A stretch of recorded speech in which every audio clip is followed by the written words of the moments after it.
बिस्मिल्लाहिर्रहमानिर्रहीम। आप सब लोगों को जो यहाँ पर मौजूद हैं उनको खुशामदीद कि आप लोग हमें सुनने के लिए एक दफ़ा फिर यहाँ तशरीफ़ लाए।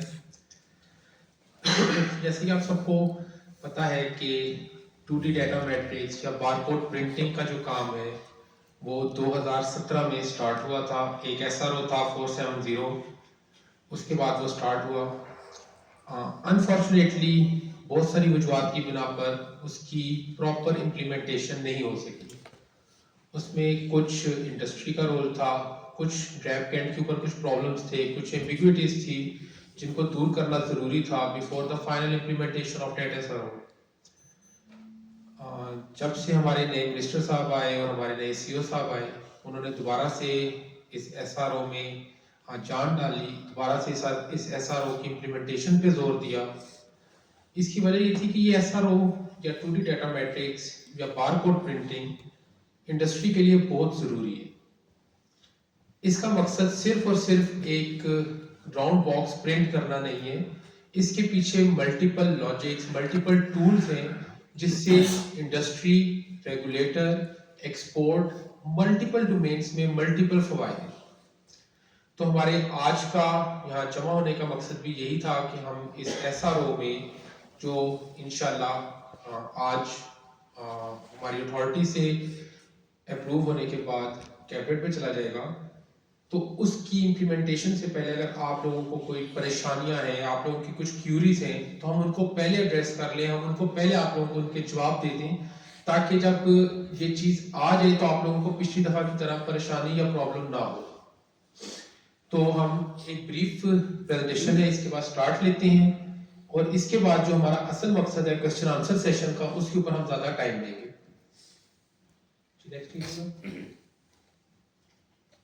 तो आज की हमारी जो प्रेजेंटेशन होगी, इसके बीच में ट्रैक एंड ट्रेस का इंट्रोडक्शन है कि जो कि मैंने आप लोगों को ब्रीफली थोड़ा सा बता दिया। इसके बाद GS1 है, प्रोसेस की एक्सप्लेनेशन है, रिक्वायरमेंट्स ड्रैप की तरफ से क्या रिक्वायरमेंट्स हैं वो हैं, यूनिट्स की मार्किंग कैसे होगी, इक्विपमेंट की रिक्वायरमेंट्स क्या है, जो इक्विपमेंट आप लोगों ने डाटा मैट्रिक्स की प्रिंटिंग के लिए प्रोक्योर करना है या ऑलरेडी प्रोक्योर्ड है, तो उसकी क्या क्या कैपेबिलिटीज होनी चाहिए, उसकी क्या क्या स्पेसिफिकेशन होनी चाहिए ताकि वो ड्रैप की नीड्स को फुलफिल कर सके। इसके बाद कुछ ऑपरेशनल रूल्स हैं, टाइमलाइंस हैं, कुछ फ्रीक्वेंटली आस्क्ड क्वेश्चन हैं जो आप लोगों की तरफ से बहुत सारी क्यूरीज आती थी, हमने उनको पाइल अप किया है ताकि आज उनको भी हम जवाब दे सके। और इसके बाद लास्ट में हमारा क्वेश्चन आंसर्स का एक सेशन होगा। Thank you.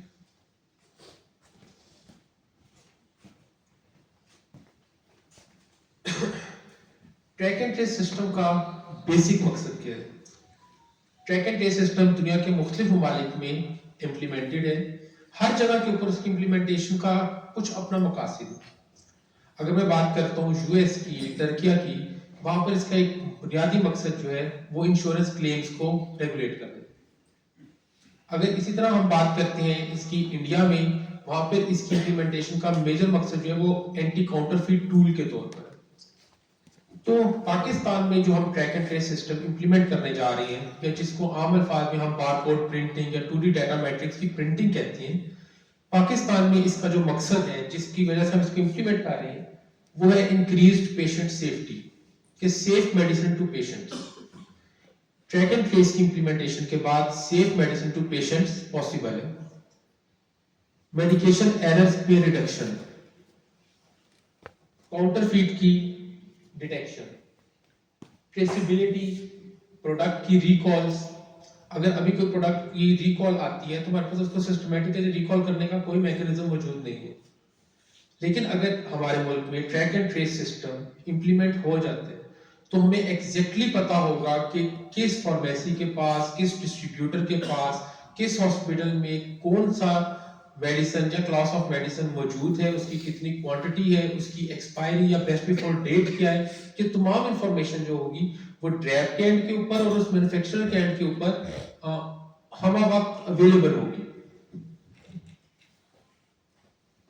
एक बहुत इंपॉर्टेंट और एक बहुत बड़ा मसला जो पाकिस्तान जैसे मुल्कों के लिए वो है एंटीमाइक्रोबियल की कंजम्पशन। मल्टीपल लेवल के ऊपर हमारे सेमिनार्स हो रहे हैं, हमें WHO की तरफ से कहा जा रहा है कि हमारे मुल्क में एंटीमाइक्रोबियल की कंजम्पशन बहुत ज़्यादा है। अनफॉर्चुनेटली हमारे पास कोई ऐसा टूल, ऐसा सिस्टम नहीं है जिससे हम ये आइडेंटिफाई कर सकें कि कौन से एंटीमाइक्रोबियल किस जियोग्राफिक लोकेशन के ऊपर कितना यूज हो रही है, इनकी कंजम्पशन किस जगह पर कितनी है। अगर हमारे पास ये track and trace system implement हो जाएगा तो हमें ये पता होगा कि कौन सी मेडिसिन, चाहे वो कोई एंटीमाइक्रोबियल है, कोई कंट्रोल ड्रग है, किसी भी दवा की कंजम्पशन किस इलाके में कितनी ज्यादा है और उसको कैसे कम किया जा सकता है या रोका जा सकता है। इसके अलावा हम लोगों का एक और बेसिक जो प्रॉब्लम है वो शॉर्टेज ऑफ ड्रग है।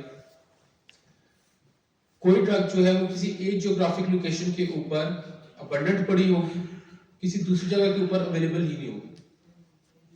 ये आप लोगों के लिए भी मसाइल है। देखिए, इस ट्रैक एंड ट्रेस सिस्टम का फायदा सिर्फ रेगुलेटर को नहीं, इंडस्ट्री को भी है। आप लोग अगर कोई मेडिसिन रावलपिंडी के लिए बना रहे हैं, उसको स्टैम्प कर रहे हैं कि only for Rawalpindi, only for Jhelum, और वो सेल हो रही है पेशावर में या चारसदा में, तो ये कंट्रोल आप नहीं कर सकते कि वो वहां पर किस तरह से पहुंची है। क्या ये जियोग्राफिक जो डिस्क्रिमिनेशन है ये किस तरह ओवरकम करनी है। इस ट्रैक एंड ट्रेस सिस्टम के बाद आपको ये भी पता लग सकता है कि आपकी किस दवा की सेल, किस दवा की कंजम्पशन किस इलाके में ज्यादा है, और इसकी अगर मार्केटिंग के पॉइंट ऑफ व्यू से आप उसकी मार्केट ज्यादा करना चाहते हैं, उसकी सेल वहां पर बढ़ाना चाहते हैं, तो आपके पास उसके लिए भी टूल्स अवेलेबल होंगे। तो basically track and trace system जो है वो रेगुलेटर, इंडस्ट्री और मुल्क के लिए। आप लोगों ने आजकल सुना होगा कि हमारे मिनिस्टर साहब, ऑनरेबल मिनिस्टर ने कहा है कि हम लोग एक्सपोर्ट 30 बिलियन पे लेके जाएंगे। ऑब्वियसली एक बहुत बड़ा ये फिगर है 30 बिलियन, लेकिन हमारी एक्सपोर्ट उसी सूरत में पॉसिबल है जब हमारी प्रोडक्ट्स जो हैं वो ट्रैक और ट्रेस हो रही है। क्योंकि इस वक्त मल्टीपल दुनिया के ममालिक में उन्हीं प्रोडक्ट्स को अलाउ किया जा रहा है, उन्हीं प्रोडक्ट्स को इंपोर्ट करने की इजाजत दी जा रही है जिनके ऊपर डाटा GS1 डाटा मैट्रिक्स या बारकोड की प्रिंटिंग हो चुकी हुई। आप सब लोगों ने ये लफ्ज सुना, track and trace, track and trace. हम मल्टीपल मौकों के ऊपर डॉक्यूमेंट्स में इस लफ्ज को इस्तेमाल कर रहे होते हैं कि ट्रैक और ट्रेस सिस्टम हम इंप्लीमेंट कर रहे हैं। बेसिकली हम थोड़ा सा ब्रीफ डिस्क्रिप्शन में ये देना चाहूंगा कि ट्रैक एंड ट्रेस होता क्या। ट्रैक एंड ट्रेस का सिंपल मतलब ये है कि कोई भी product, either a pharmaceutical unit या कोई भी कमोडिटी, वो किस जगह पर किस वक्त में मौजूद है। अगर आप लोग नादरा से आईडी कार्ड बनवाते हैं तो आप उसको ट्रैक करते हैं कि हाँ ये नादरा के हेडक्वार्टर में है, वो रीजनल हेडक्वार्टर में है, वो किसी डिस्ट्रीब्यूटर के पास है जो उनका डिस्पैच स्टेशन है उनके पास है, या आपको रिसीव हो गया, मतलब जिस जगह के ऊपर वो होगा आपको उसकी इंफॉर्मेशन आ रही होगी। इसी तरह मल्टीपल चीजों में अगर आप कोई ऑनलाइन ऑर्डर करते हैं तो आपके पास इंफॉर्मेशन होती है कि ये चीज इस वक्त कहां पर है। सेम इसी वे में जब फार्मास्यूटिकल प्रोडक्ट को हम ट्रैक करते हैं, जब फार्मास्यूटिकल प्रोडक्ट के बारे में हम ये जानना चाहते हैं कि वो प्रोडक्ट किस जगह के ऊपर, किस क्वांटिटी में और किस वक्त पे, इस सिस्टम को हम ट्रैक करते हैं। ट्रैक करना, ट्रेसिंग इसका ऑपोजिट होता है कि एक मूवमेंट फॉरवर्ड होती है, एक मूवमेंट बैकवर्ड होती है। आप लोग सारे मैन्युफैक्चरिंग यूनिट्स या मैन्युफैक्चरिंग इंडस्ट्री से रिलेटेड हैं, आपको आइडिया होगा कि आप लोग जब पहली दफा प्रोडक्ट या दवा बनाते हैं, आप उसको किसी डिस्ट्रीब्यूटर, किसी हॉस्पिटल तक पहुंचाते हैं। ये ट्रैकिंग है कि किस किस जगह पर है। और ट्रेसिंग का मतलब ये है कि वो प्रोडक्ट अगर किसी भी वजह से, चाहे वो एक्सपायरी है, चाहे वो डैमेज होगी, जब वापस मैन्युफैक्चरर तक आ रही है तो उस वक्त वो किस किस स्टेज के ऊपर और किस किस क्वांटिटी में। तो ट्रैक एंड ट्रेस का मतलब है कि प्रोडक्ट मैन्युफैक्चरर से लेकर जो कंज्यूमर है वहां तक, या किसी भी वजह से कंज्यूमर से वापस मैन्युफैक्चरर तक किस स्टेज के ऊपर, किस क्वांटिटी में और किस टाइम स्पैन में।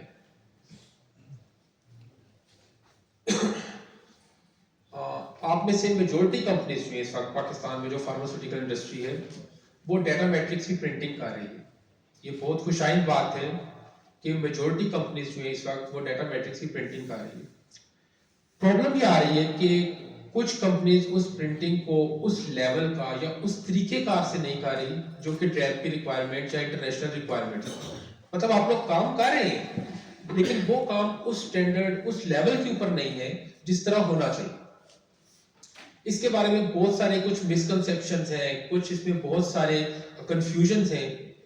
तो आज इसी फॉरम के हवाले से मैं उन कंफ्यूजन और उन मिसकंसेप्शंस को भी क्लियर करना चाहूंगा कि बेसिकली डाटा मैट्रिक्स प्रिंटिंग या ट्रैक एंड ट्रेस की इंप्लीमेंटेशन या GS1 डाटा मैट्रिक्स की मार्किंग सिंपली 6 प्रोसेसेस हैं, छोटे छोटे से 6 प्रोसेसेस हैं जिसको अचीव करके आप ये काम कंप्लीट कर लेते हैं।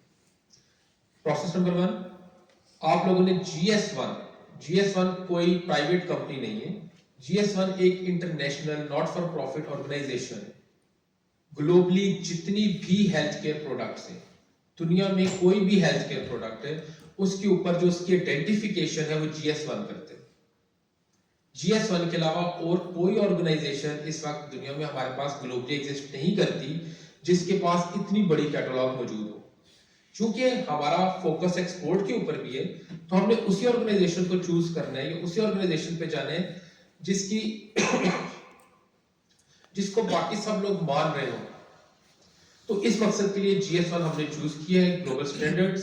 ये सेम इसी तरह जिस तरह आपका ISO है, ये सेम इसी तरह जिस तरह आपका EN है या जिस तरह IEC है, मतलब जो मल्टीपल स्टैंडर्ड्स ऑर्गेनाइजेशन है, सेम इसी तरह हेल्थ केयर की मार्किंग के लिए जो स्टैंडर्ड ऑर्गेनाइजेशन है वो GS1 है, ग्लोबल स्टैंडर्ड। तो आपका जो पहला स्टेप था वो ये था कि आपने GS1 वालों के पास जाना था और उनसे GTIN और GLN परचेज करने थे। स्टेप 1, कि आप GS1 के पास गए, उन्हें कहा कि भी हमें GTIN या GLN लेंगे। GLN ग्लोबल लोकेशन नंबर, आप लोगों की फैक्ट्री के लिए एक चाहिए। जो आपका मैन्युफैक्चरिंग यूनिट है, जो आपकी मैन्युफैक्चरिंग प्रीमिसेस है, उसके लिए एक नंबर चाहिए। वो आपको एक यूनिक नंबर दे देंगे। मैं अज्यूम करता हूं कि वो नंबर 1 2 3 4 A है। ये नंबर आप ग्लोबली सारी दुनिया को पता है कि ये नंबर फैक्ट्री XYZ का GLN है। आपकी पहली आइडेंटिफिकेशन होगी आपकी मैन्युफैक्चरिंग प्रीमिसेस की। इसके बाद दूसरी आइडेंटिफिकेशन आपकी प्रोडक्ट्स की। आपकी एक मैन्युफैक्चरिंग यूनिट मल्टीपल प्रोडक्ट्स बना रहे हैं। आप लोगों की जितनी प्रोडक्ट्स हैं उनको यूनिकली आइडेंटिफाई करना है। वो आइडेंटिफिकेशन किससे थी? GTIN से, ग्लोबल ट्रेड नंबर आइडेंटिफिकेशन। एक 14 डिजिट्स का नंबर है जो कि आपकी हर प्रोडक्ट को, जितनी भी आपकी प्रोडक्ट्स हैं, उसको मिला हुआ। मेजॉरिटी लोगों ने GTIN ले लिए, लेकिन अनफॉर्चुनेटली GLN की एंट्री हमारे पास बहुत कम है। लेकिन GTIN ले लिए, यहां तक भी ठीक थे। GTIN को अगर आप थोड़ा सा स्टडी करें तो GTIN ये कहता है कि अगर आपकी प्रोडक्ट की आर्ट वर्क, उसकी डोजेज, उसकी स्ट्रेंथ, उसका पैक साइज अगर कुछ भी चेंज होगा तो उसका GTIN नया लगाना पड़ेगा आपको। अनफॉर्चुनेटली हमारी जितनी भी इंडस्ट्री है, उन्होंने जो GTIN किसी एक पैक को लगा दिया है वो आज तक वही चल रहा है। अगर उसमें आर्ट वर्क या किसी भी किस्म की कोई भी चेंजिंग है, स्टिल वो उसी तरह चल रहा है। तो ये छोटी छोटी चीजें देखिए। GTIN आपने पैकेज लिए हुए 200 300 500 और इसकी कोई ज्यादा कॉस्ट भी नहीं है GTIN की। तो GTIN बेसिकली आपकी प्रोडक्ट को यूनिकली आइडेंटिफाई करता है on the basis of physical attributes. अगर आपकी एक प्रोडक्ट है जिसका आर्ट वर्क चेंज हो गया, उसका डोजेज फॉर्म चेंज हो गई, उसका पैक साइज चेंज हो गया, तो आप उसको अपने नया GTIN एलोकेट कर रहे हैं ताकि आइडेंटिफाई हो। ये हम लोगों की तरफ से, इंडस्ट्री की तरफ से एक बहुत कॉमन मिस्टेक है जो कि स्टिल अभी भी चल रही है। ठीक है, आपने पहली स्टेज के ऊपर GS1 से GLN ले लिया, ग्लोबल लोकेशन नंबर ले लिया, GTIN ले लिया। वेल, बहुत अच्छा, आप सब लोग ऑलमोस्ट कर चुके हैं। सिर्फ कुछ इंप्लीमेंटेशन में इसके इश्यूज थे जो हमने भी डिस्कस किए। स्टेप नंबर 2 या प्रोसेस नंबर 2, आपने ड्रैप के साथ रजिस्टर होना है। Almost most of you are already registered with DRAP, क्योंकि अगर आपने कोई भी फी पे करनी है, आपने कोई भी रिपोर्ट करनी है, आपने कोई भी कंप्लेंट करनी है, आपने कोई रिन्यूअल करनी है, आपने कोई लाइसेंसिंग के लिए अप्लाई करना है, प्रोडक्ट रजिस्ट्रेशन के लिए करना है, मेडिकल वाइज, आपने अपने सारी एप्लीकेशंस ऑनलाइन जमा करानी है। और अगर आपने एप्लीकेशंस ऑनलाइन जमा करानी है तो ऑब्वियसली इसका मतलब है कि आप लोग ऑलरेडी DRAP के साथ रजिस्टर्ड हैं। आपको एक यूजर नेम, पासवर्ड, जो आपके ऑथेंटिकेशन है, जो आपके क्रेडेंशियल्स हैं, वो ऑलरेडी प्रोवाइडेड है। वो सेम क्रेडेंशियल्स हर सिस्टम के ऊपर इंप्लीमेंटेड है। आपने फी जमा करानी है, आपने GS1 का कोई डाटा सबमिट करना है, आपने कोई रिन्यूअल करानी है, वो सेम यूजर नेम पासवर्ड है।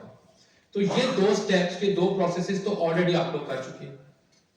स्टेप नंबर 3, मार्किंग या प्रिंटिंग। इसके बीच में बहुत सारी कंपनीज ने कुछ मिसकंसेप्शंस को क्रिएट किया, कुछ हमारी तरफ से भी शायद कुछ कंफ्यूजन्स थी। जब हम GS1 के बीच में बात करते हैं प्रिंटिंग की, तो basically printing itself is a 3-वे प्रोसेस। आपने प्रिंटिंग करनी है, उस प्रिंट को वेरीफाई करना है कि क्या ये प्रिंट ठीक है या नहीं है। On the basis of that verification आपने बताना है कि इसको हमने एक्सेप्ट करना है या रिजेक्ट करना है। जब हम लफ्ज प्रिंटिंग की बात कर रहे हैं, जब हम लोग GS1 की डाटा मैट्रिक्स की मार्किंग की बात कर रहे हैं, ट्रैक एंड ट्रेस की बात कर रहे हैं, तो प्रिंटिंग एक बहुत कोर इंपॉर्टेंस है उसकी। हम उसको ये रिस्क पे नहीं रख सकते कि मशीन ने प्रिंट किया है या नहीं किया, या प्रिंटिंग खराब होगी। प्रिंटिंग तो आप लोग ऑलरेडी भी कर रहे हैं, आप लोग बैच नंबर लिखते हैं, उसके ऊपर एक्सपायरी डेट लिख रहे हैं, आप उसके ऊपर कोई और नोट है नॉट फॉर सेल वो प्रिंट कर रहे हैं, आप मल्टीपल चीजें उसके बीच में लिख रहे हैं। उस प्रिंटिंग और इस प्रिंटिंग में क्या फर्क है? सिंपल फर्क है वेरिफिकेशन का, कि उसके बीच में आप लोग जो प्रिंटिंग कर रहे हैं उसकी कोई वेरिफिकेशन नहीं है। आप लोग प्रिंट करते हैं, वेल ठीक है प्रिंट हो गया। जब हम बात करते हैं डाटा मैट्रिक्स की मार्किंग की, डाटा मैट्रिक्स की प्रिंटिंग की, वहां पर हमने सिर्फ प्रिंटिंग जो है, alone printing is not enough. You have to verify कि either that print is legitimate और नॉट। और इस मकसद के लिए जो इक्विपमेंट, जो चीज, जो मशीन है, वो एक सिंपल प्रिंटर नहीं है। जिस तरह हमारी इंडस्ट्री ने, मेजॉरिटी लोगों ने इमाज के या ऑलरेडी जो प्रिंटिंग के बिजनेस में थे जो लोग, उन्होंने क्या कहा, उन्होंने कहा कि अच्छा हमने बारकोड या डाटा मैट्रिक्स प्रिंट करने हैं। वेल ठीक है, हमारा प्रिंटर जो है वो कैपेबल है डाटा मैट्रिक्स प्रिंटिंग करने की। हम एक कन्वेयर बेल्ट के ऊपर एक प्रिंटर लगाते हैं, डब्ल्यू उसके आगे से गुजरेगी, प्रिंटिंग हो जाएगी, इंडस्ट्री ट्रैप का जो रिक्वायरमेंट है वो पूरी हो जाएगी। नहीं, ट्रैप की ये रिक्वायरमेंट नहीं है। ट्रैप की रिक्वायरमेंट है कि आपने उसके ऊपर GS1 स्टैंडर्ड का, डाटा मैट्रिक्स मल्टीपल स्टैंडर्ड्स के, हमने क्लियरली मेंशन किया है कि data matrix of GS1 standard उसके ऊपर प्रिंट होना चाहिए। उसी मशीन या उसी इक्विपमेंट में कैमरा या इमेजर होना चाहिए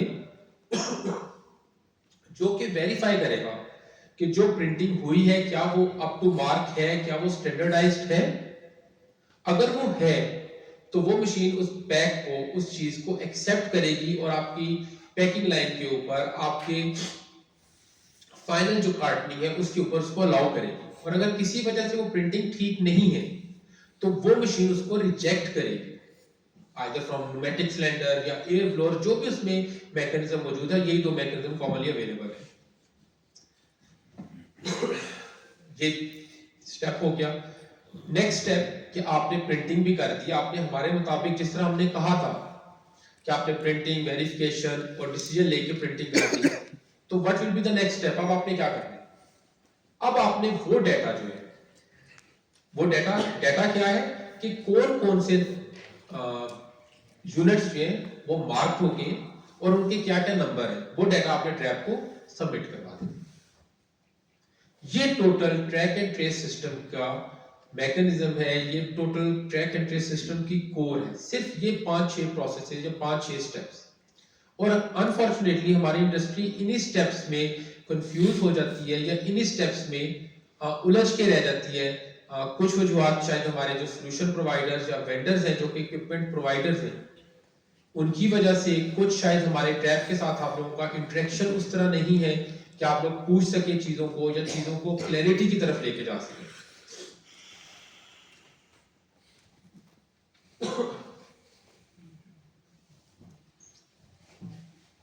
मैं इस स्लाइड को लिख पा रहा हूं। अभी हमने बात की कि आप लोगों ने डाटा मैट्रिक्स की प्रिंटिंग कर ली। तो डाटा मैट्रिक्स क्या चीज है? बारकोड। बारकोड में कोई भी इंफॉर्मेशन एम्बेडेड होती है। एम्बेडेड मींस कि कोई भी इक्विपमेंट, कोई भी डिवाइस उस इंफॉर्मेशन को रीड कर सकती है। बारकोड आपने मल्टीपल मुख्तलिफ चीजों के ऊपर देखे होंगे। आजकल हर जगह पे QR कोड है। हाँ, QR code data matrix, GS1 data matrix नहीं होता, लेकिन हर जगह के ऊपर QR कोड है। आप QR कोड मोबाइल से स्कैन करते हैं, आपको एक एम्बेडेड इंफॉर्मेशन डिकोडेड फॉर्म में नजर आना शुरू हो जाती है कि इस बार कोड के अंदर ये चीज लिखी हुई है। तो हम जो बार कोड, जो हम डाटा मैट्रिक्स आपको कह रहे हैं, उसके बीच में क्या क्या इंफॉर्मेशन होनी चाहिए? उसके बीच में हमें 4 तरह की इंफॉर्मेशन चाहिए। ये जो 4 पार्ट्स या 4 तरह की इंफॉर्मेशन है, ट्रैक एंड ट्रेस की लैंग्वेज में या टेक्निकल टर्म्स में इनको हम एआई या एप्लीकेशन आइडेंटिफायर्स कहते हैं। कौन सी 4 किस्म की इंफॉर्मेशन आपने इस डाटा मैट्रिक्स या इस बार कोड के बीच में एम्बेड करनी है या लिखनी है? नंबर 1 AI01 जो कि GTIN है, आपने GS1 से लिए। सेकंड AI17 एक्सपायरी डेट, आपने उस डाटा मैट्रिक्स के बीच में एक्सपायरी डेट को एम्बेड करना है। Third one AI10 batch number, जो कि आपका बैच नंबर है उस प्रोडक्ट का, आपने वो डाल देने। And the last one is AI21 जो कि सीरियल नंबर है। अभी आप लोग जो प्रिंटिंग कर रहे हैं, जो कंपनी प्रिंटिंग अभी डाटा मैट्रिक्स की कर रही है, वो ये ऊपर वाली 3 चीजें तो डाल रही है। सीरियल नंबर अनफॉर्चुनेटली बहुत कम कंपनीज यूज कर रही है, और ट्रैक एंड ट्रेस सिस्टम जो है वो सीरियल नंबर के बगैर इम्पॉसिबल टू इम्प्लीमेंट है। अब क्वेश्चन आता है ये सीरियल नंबर क्या चीज है? सीरियल नंबर एक रैंडम नंबर है, नॉन डिटरमिनिस्टिक, जो कोई गेस ना कर सके। देखिए नंबर 2 तरह की होती है, एक हमारे पास सीक्वेंशियल है लाइक 1001 1002 1003, और एक रैंडम नंबर है, मैं कुछ भी बोल सकता हूँ 42621 79847, आपको नहीं पता मैंने इसके बाद कौन सा नंबर बोलना है, ये रैंडम नंबर है। तो आपने इसके ऊपर जो चौथी चीज एम्बेड करनी है वो AI21 है जो कि सीरियल नंबर है। अब हमारे पास कुछ ऐसे मैन्युफैक्चरर्स हैं जो ये सीरियल नंबर खरीदते हैं इक्विपमेंट प्रोवाइडर से, या GS1 को जाके कहते हैं कि हमें सीरियल नंबर से दें। ये सीरियल नंबर आपके इक्विपमेंट की कैपेबिलिटी है, ये खरीदने नहीं है। हमारे पास इंडस्ट्री ने बहुत ज्यादा ये क्वेश्चन किया कि हमारी तो एक बैच होता है वो 40,000 का होता है, कोई बैच हमारा 50,000 का होता है, तो अगर हम इतने सीरियल नंबर खरीदेंगे तो हमारी तो कॉस्ट बहुत ऊपर चली जाएगी। ये सीरियल नंबर आपने खरीदने नहीं है, ये सीरियल नंबर जो भी इक्विपमेंट प्रोवाइडर जिसने आपको वो मशीन दी है प्रिंटिंग करने के लिए, ये उसकी मशीन का फीचर है। अगर ये फीचर उसकी मशीन में मौजूद नहीं है तो आप उसको कह सकते हैं कि भाई तुम्हारी ये machine track and trace enabled नहीं है। और फॉर्चुनेटली इस वक्त हमारे पास मेजॉरिटी जो वेंडर्स हैं जो कि इस फील्ड में हैं, उनके पास track and trace enabled machines हैं जो सीरियल नंबर साथ साथ जनरेट कर रही होती हैं, साथ साथ आपके यूनिट पैक्स के ऊपर प्रिंट कर रही होती हैं।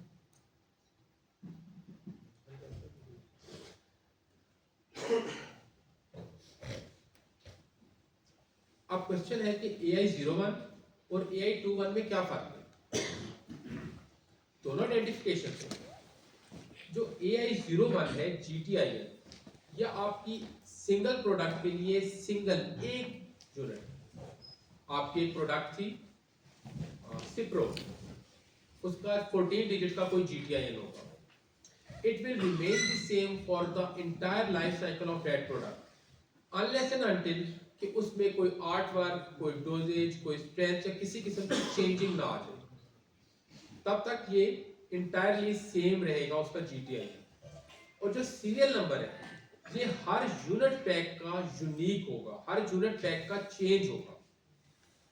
ये नहीं हो सकता कि आपकी दो प्रोडक्ट्स, दो unit PACS of same product का सेम AI21 या सीरियल नंबर सेम हो जाए।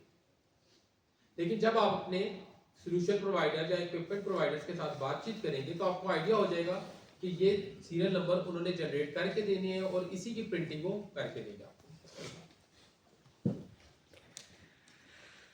इसके बाद आपने एक और सुना होगा ह्यूमन रीडेबल इंफॉर्मेशन, कि जो बारकोड के साथ information next to barcode print हो रही है, ये इंफॉर्मेशन ह्यूमन रीडेबल इंफॉर्मेशन कहलाती है, या HRI इसको हम कहते हैं, जो कि बारकोड के साथ प्रिंट हो रही है। इसके बीच में ये 4 चीजें जो है ये मैंडेटरी है प्रिंट करना। अगर आप इसके अलावा भी कुछ प्रिंटिंग करना चाहते हैं, जिस तरह बहुत सारे लोग जो है वो एक ही प्रिंटर यूज कर रहे हैं, होल रूल्स जो कि हमारे पैकेजिंग एग्जिस्टिंग पैकेजिंग रूल्स है उसके मुताबिक कि बैच नंबर, एक्सपायरी, या जो चीजें लिखने के लिए, तो इसी जगह के ऊपर प्राइस भी लिख सकते हैं। वेल हमें इसमें कोई प्रॉब्लम नहीं है। सिर्फ ये 4 चीजें मैंडेटरी है, GTIN, एक्सपायरी, बैच और सीरियल नंबर।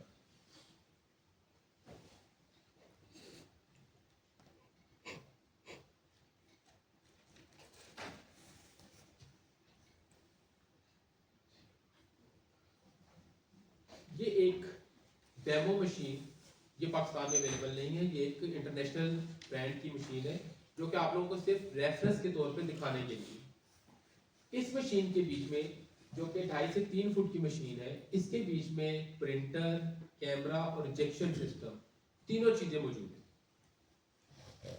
आप लोगों की प्रिंटिंग का इक्विपमेंट जो है वो कुछ इस शक्ल का होगा। अब आप लोग देख लीजिए, जो अभी आप लोग इक्विपमेंट यूज कर रहे हैं, क्या वो इस शक्ल का है? नहीं। दूसरा और इम्पोर्टेंट चीज कि आप लोग जो प्रिंटिंग कर रहे हैं वो ऑफलाइन कर रहे हैं अनफोल्डेड कार्टन के ऊपर। ऑफलाइन अनफोल्डेड कार्टन क्या मतलब?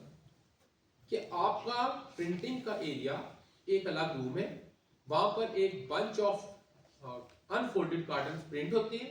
जब वो प्रिंट हो जाते हैं उनको प्रोडक्शन एरिया में पहुंचाया जाता है और पैक कर दिया जाता है। लेकिन क्या उनमें से कोई रिजेक्शन, उनका कोई स्टैंडर्ड है कि आप लोगों ने जो प्रिंटिंग की है वो अप टू मार्क है या नहीं है? अगर वो प्रिंटिंग ठीक नहीं हुई तो क्या वो आपका अनफोल्डेड कार्टन एक्सक्लूड हुआ है या नहीं हुआ? और क्या बाद में अगर Q&A सैंपलिंग या किसी भी वजह से कोई कार्टन, कोई यूनिट जो है वो डैमेज हो गया, तो क्या वो जो डाटा आप ट्रैक को सबमिट करेंगे, क्या उसमें से वो निकलेगा वो डाटा? ऑब्वियसली नहीं। तो आप लोगों को जो प्रिंटिंग है वो फोल्डेड कार्टन के ऊपर और प्रेफरेबली ऑनलाइन प्रिंटिंग करनी चाहिए जो आपके डायरेक्ट कन्वेयर्स के साथ है। ये जो अभी हम बात कर रहे हैं मशीन की, इस मशीन के बीच में एक और जो इसकी कैपेबिलिटी होनी चाहिए वो इसकी सर्टिफिकेशन। हेलो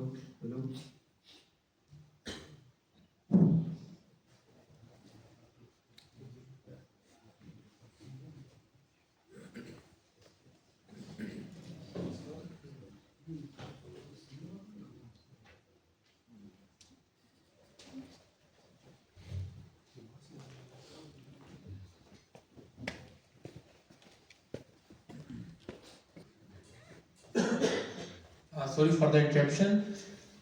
यकीन है मेरी बात आप लोगों को और ज़्यादा क्लैरिटी के साथ आ रही होगी, लेकिन पहले भी आप लोगों को मेरी बात क्या आवाज़ आ रही होगी।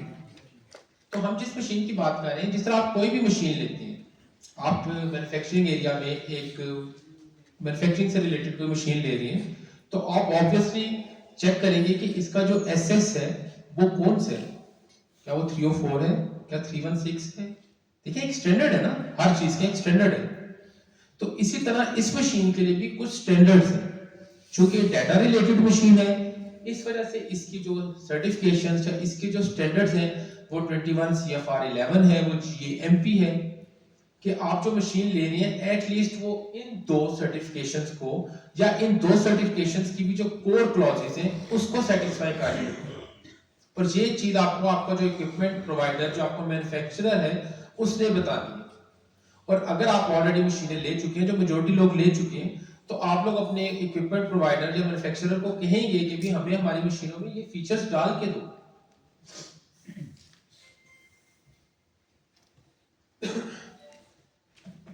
कुछ ऑपरेशनल रूल्स हैं, ये तो काफी सारे लिखे हैं, लेकिन जनरली हम चंद को डिस्कस कर लेते हैं। जो मैंने स्टार्ट में बात की थी कि आप तो प्रिंटिंग कर रहे हैं, लेकिन वो प्रिंटिंग अप टू मार्क या अप टू स्टैंडर्ड्स नहीं। मिसाल के तौर पर मेजॉरिटी ऑफ द कंपनी जो प्रिंटिंग कर रही है वो यूनिट पैक के अपर एरिया के ऊपर प्रिंटिंग करती है इस जगह पर, और अनफॉर्चुनेटली ये तमाम यूनिट पैक इसी डायरेक्शन में स्टैक होते हैं। देखिए अब ये कॉमन सेंस की बात है कि अगर जिस जगह पे स्टैकिंग हो रही है उसी जगह पर प्रिंटिंग हुई हुई है तो वो रबिंग से जरूर मिट जाएगी या डैमेज हो जाएगी। तो आप लोग जो प्रिंटिंग कर रहे हैं वो प्रिंटिंग ऐसी जगह पे ना करें जो कि स्टैकिंग है, जहां पर वो ऐसी जगह पर प्रिंटिंग नहीं होनी चाहिए जहां पे कोई क्रीज है या कर्व है। इसी तरह सीरियल नंबर जो भी हमने बात की, सीरियल नंबर, अभी जो कुछ कंपनीज ऐसी हैं जो कि सीरियल नंबर प्रिंटिंग भी कर रही हैं, सीरियल नंबर का जो स्टैंडर्ड है GS1 का वो 12 to 20 हेक्साडेसिमल नंबर है। Hexadecimal 0 to 9 A to F। Alphabet क्या होता है 0 to 9 A to Z। हमने हेक्साडेसिमल क्यों चूज किया कि अल्फाबेट्स के बीच में बहुत सारे कंफ्यूजिंग अल्फाबेट्स हैं या कैरेक्टर्स हैं, लाइक 0 और O, I और 1। इस वजह से हमने सीरियल नंबर के लिए 12 to 20 हेक्साडेसिमल नंबर जो है वो चूज किए हुए हैं, जो 0 से 9 तक और A से F तक हो। अगर आपने से किसी का इक्विपमेंट मशीनरी अल्फान्यूमेरिक नंबर या अल्फान्यूमेरिक सीरियल नंबर जनरेट कर रहे हैं तो आपने उस सॉल्यूशन प्रोवाइडर से अपडेट करवाना है कि भी आप इस नंबर को हमें हेक्साडेसिमल करके दें, कि ट्रैप की रिक्वायरमेंट हेक्साडेसिमल नंबर की है।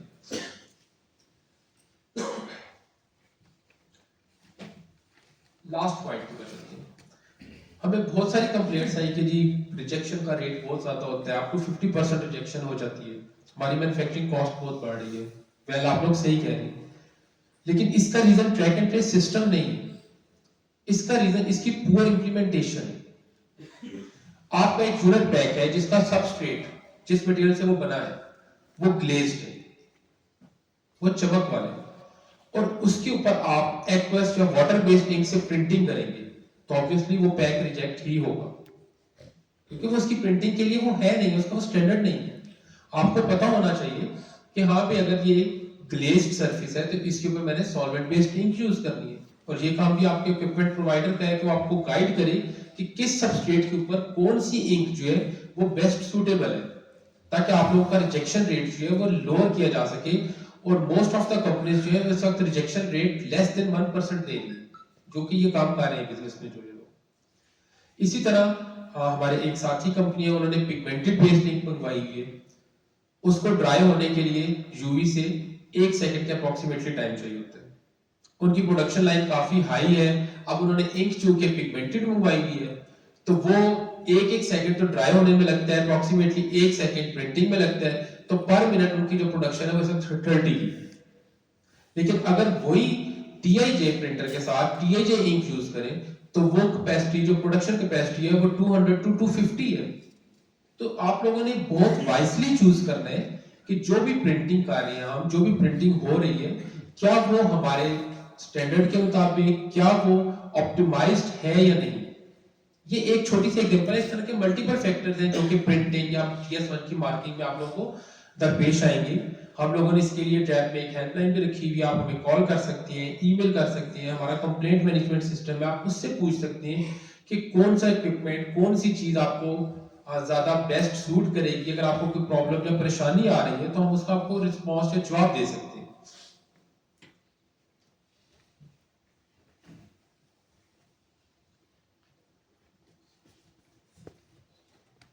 ये जो टाइमलाइन है ये पुरानी है। आज ट्रैप में हमारी अथॉरिटी की मीटिंग है, उसके बीच में ये एजेंडा है, और मिनिस्टर साहब की तरफ से हम लोगों को जो कम्युनिकेट डेडलाइन टाइमलाइन जो कम्युनिकेट की गई है वो ये है कि after the approval of SRO 4 महीने का टाइम होगा आप लोगों के पास ये चारों बेसिक AI जो है इनको प्रिंट करने के लिए, AI01, AI10, AI17 और AI21, और 6 साल का टाइम होगा एग्रीगेशन के लिए। एग्रीगेशन एक टोटली अलग डोमेन है, एक टोटली अलग सब्जेक्ट है, जो कि पेरेंट चाइल्ड रिलेशनशिप के ऊपर काम कर रहा होता है कि आपकी छोटी डब्बी जो है उससे बड़ी डब्बी में पैक हुई, वो किसी और मास्टर कार्टन में पैक हुआ, वो किसी और पैलेट में पैक हुआ, वो एक सेपरेट सब्जेक्ट है, एक सेपरेट स्किल लेवल चाहिए उसको इंप्लीमेंट करने के लिए। हमें अच्छी तरह अंदाजा है कि अभी हमारी इंडस्ट्री जो है वो बेसिक लेवल की प्रिंटिंग के ऊपर है अभी हम लोग, तो उस चीज के लिए हमने 6 साल का टाइम जो है वो मिनिस्टर साहब से स्पेसिफिकली रिक्वेस्ट करके करवाया है। लेकिन जो डाटा मैट्रिक्स की प्रिंटिंग है, जो GS1 डाटा मैट्रिक्स की मार्किंग है, उसके लिए हमारे पास 4 महीने का टाइम होगा SRO के पब्लिश होने के बाद।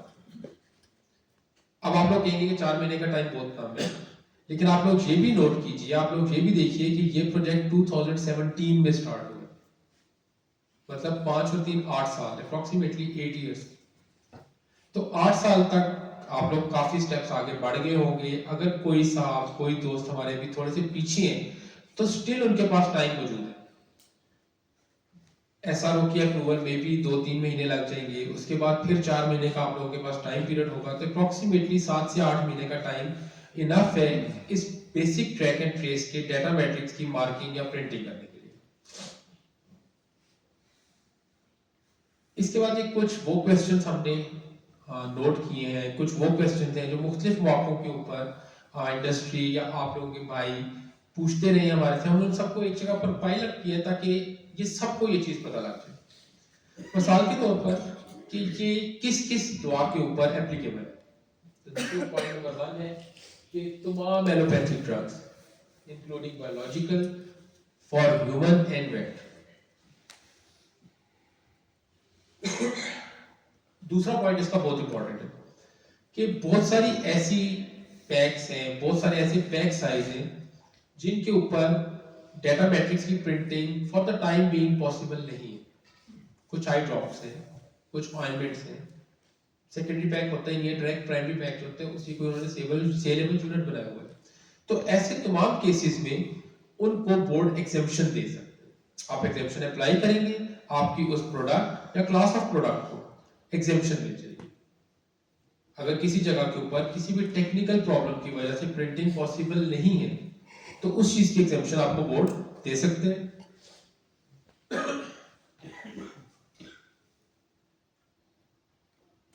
पॉइंट नंबर 4, अभी बहुत सारी कंपनीज जो कि डाटा मैट्रिक्स की प्रिंटिंग भी कर रही है वो डुप्लीकेट प्रिंटिंग कर रही है। डुप्लीकेट प्रिंटिंग का क्या मुराद है कि वो डाटा मैट्रिक्स और इसके आगे भी लिखती है कि इसका एक्सपायरी डेट ये है, इसका बैच नंबर ये है, और उसी यूनिट पैक के किसी और कोने के ऊपर भी लिखते हैं कि इसकी एक्सपायरी डेट ये है, इसका प्राइस ये है और इसका बैच नंबर ये है। तो इस एसआरओ के बाद आप लोगों ने किसी भी एक जगह के ऊपर आप लोग ये इंफॉर्मेशन लिखेंगे, और बेहतर या बेस्ट प्रैक्टिस यही है कि आप डाटा मैट्रिक्स के सामने ह्यूमन रीडेबल इंफॉर्मेशन में ही इस इंफॉर्मेशन को लिखें ताकि वो एक ही गो में प्रिंटिंग में आपकी वो रिक्वायरमेंट भी पूरी हो जाएगी पैकेजिंग की, और जो एसआरओ 470 या जो इसका अपडेटेड वर्जन होगा उसकी भी रिक्वायरमेंट पूरी हो जाएगी। अभी हमने जो बात की कि 2017 में हमने ये शुरू किया था, 2026 है कि क्यों नहीं इंप्लीमेंट हो सका, तो इसमें तमाम रोल इंडस्ट्री का नहीं है, इसके बीच में ट्रैप कैंट के ऊपर भी कुछ प्रॉब्लम्स, कुछ गलतियां थी। हमने जो नया एसआरओ है उसके बीच में वो तमाम चीजें जो किसी भी वजह से फेलियर की तरफ लेके जा सकती थी उनको खत्म किया। इस प्रोसेस को, इस ट्रैक एंड ट्रेस सिस्टम को इंटरनेशनली हार्मोनाइज्ड किया कि जो ऑलरेडी इंप्लीमेंटेड है हम सिर्फ वही चीजें इंप्लीमेंट करें। मिसाल के तौर पर आप लोगों को शायद याद होगा कि जब 2017 में एसआरओ 470 आया तो उसके बीच में रैप की रिक्वायरमेंट थी कि आपने AI 240 भी प्रिंट करना है। AI 240 की प्रिंटिंग मार्किंग एक मुश्किल टास्क था, हमारा इक्विपमेंट इस कैपेबल नहीं था, जिसकी वजह से कुछ प्रॉब्लम्स बने, इसको हमने बाद में मॉडिफाई किया, मुख्तलिफ इसकी वजूहत है। लेकिन अब जो हमने इस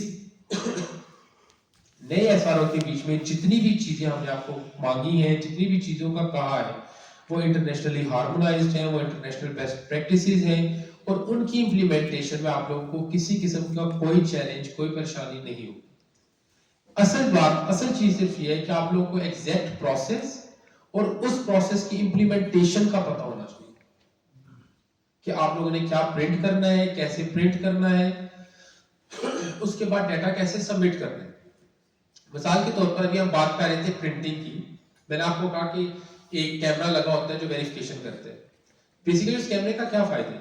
देखिए, प्रिंटिंग इज नॉट इनफ कि आपने एक चीज प्रिंट कर दी है, उसका कोई स्टैंडर्ड भी तो होगा। आप लोग क्वालिटी मैनेजमेंट सिस्टम लेती है तो उसका कोई स्टैंडर्ड भी तो है कि हमने 9001 लिए है। आप कोई सेफ्टी का स्टैंडर्ड लेती है, आपको पता है कि आपने 27001 पे दी है। इसी तरह क्वालिटी मुख्तलिफ हर चीज का स्टैंडर्ड है, तो प्रिंटिंग के भी स्टैंडर्ड्स हैं, सेम उसी तरह जिस तरह बाकी चीजों की। इस स्टैंडर्ड को ISO 15415 कहते हैं 2D मैट्रिक्स के लिए, और ISO 15416 कहते हैं फॉर सिंगल डायमेंशनल मैट्रिक्स के लिए। तो आपकी जो प्रिंटिंग, जो बातें हमने सारी की, ये वही बातें हैं जो कि इस ISO के स्टैंडर्ड में ऑलरेडी मेंशन्ड है, और उस ISO स्टैंडर्ड के मुताबिक हमने प्रिंटिंग करनी है।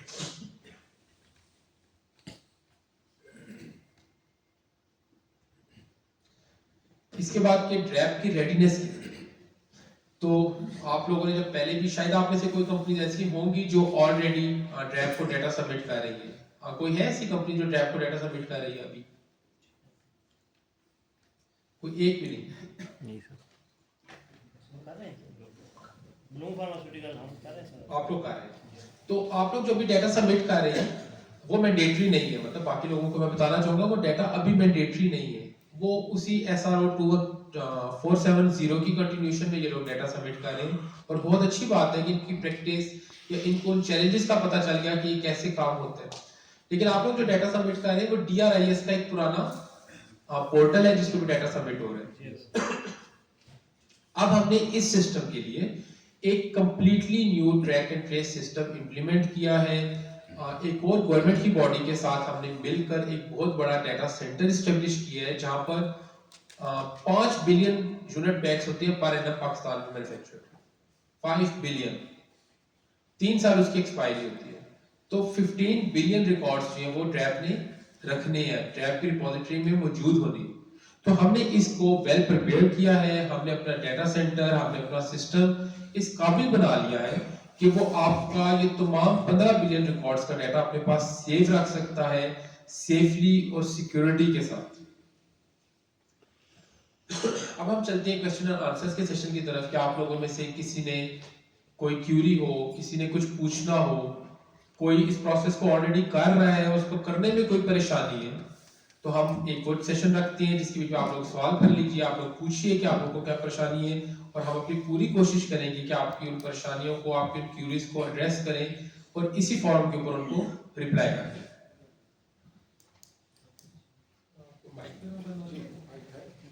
किसी का अगर क्वेश्चन है तो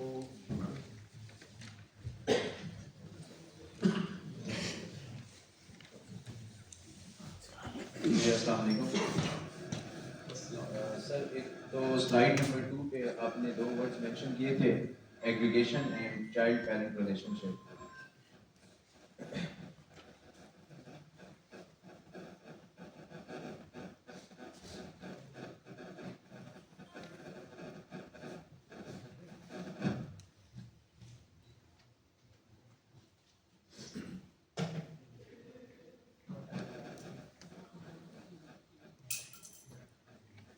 स्लाइड नंबर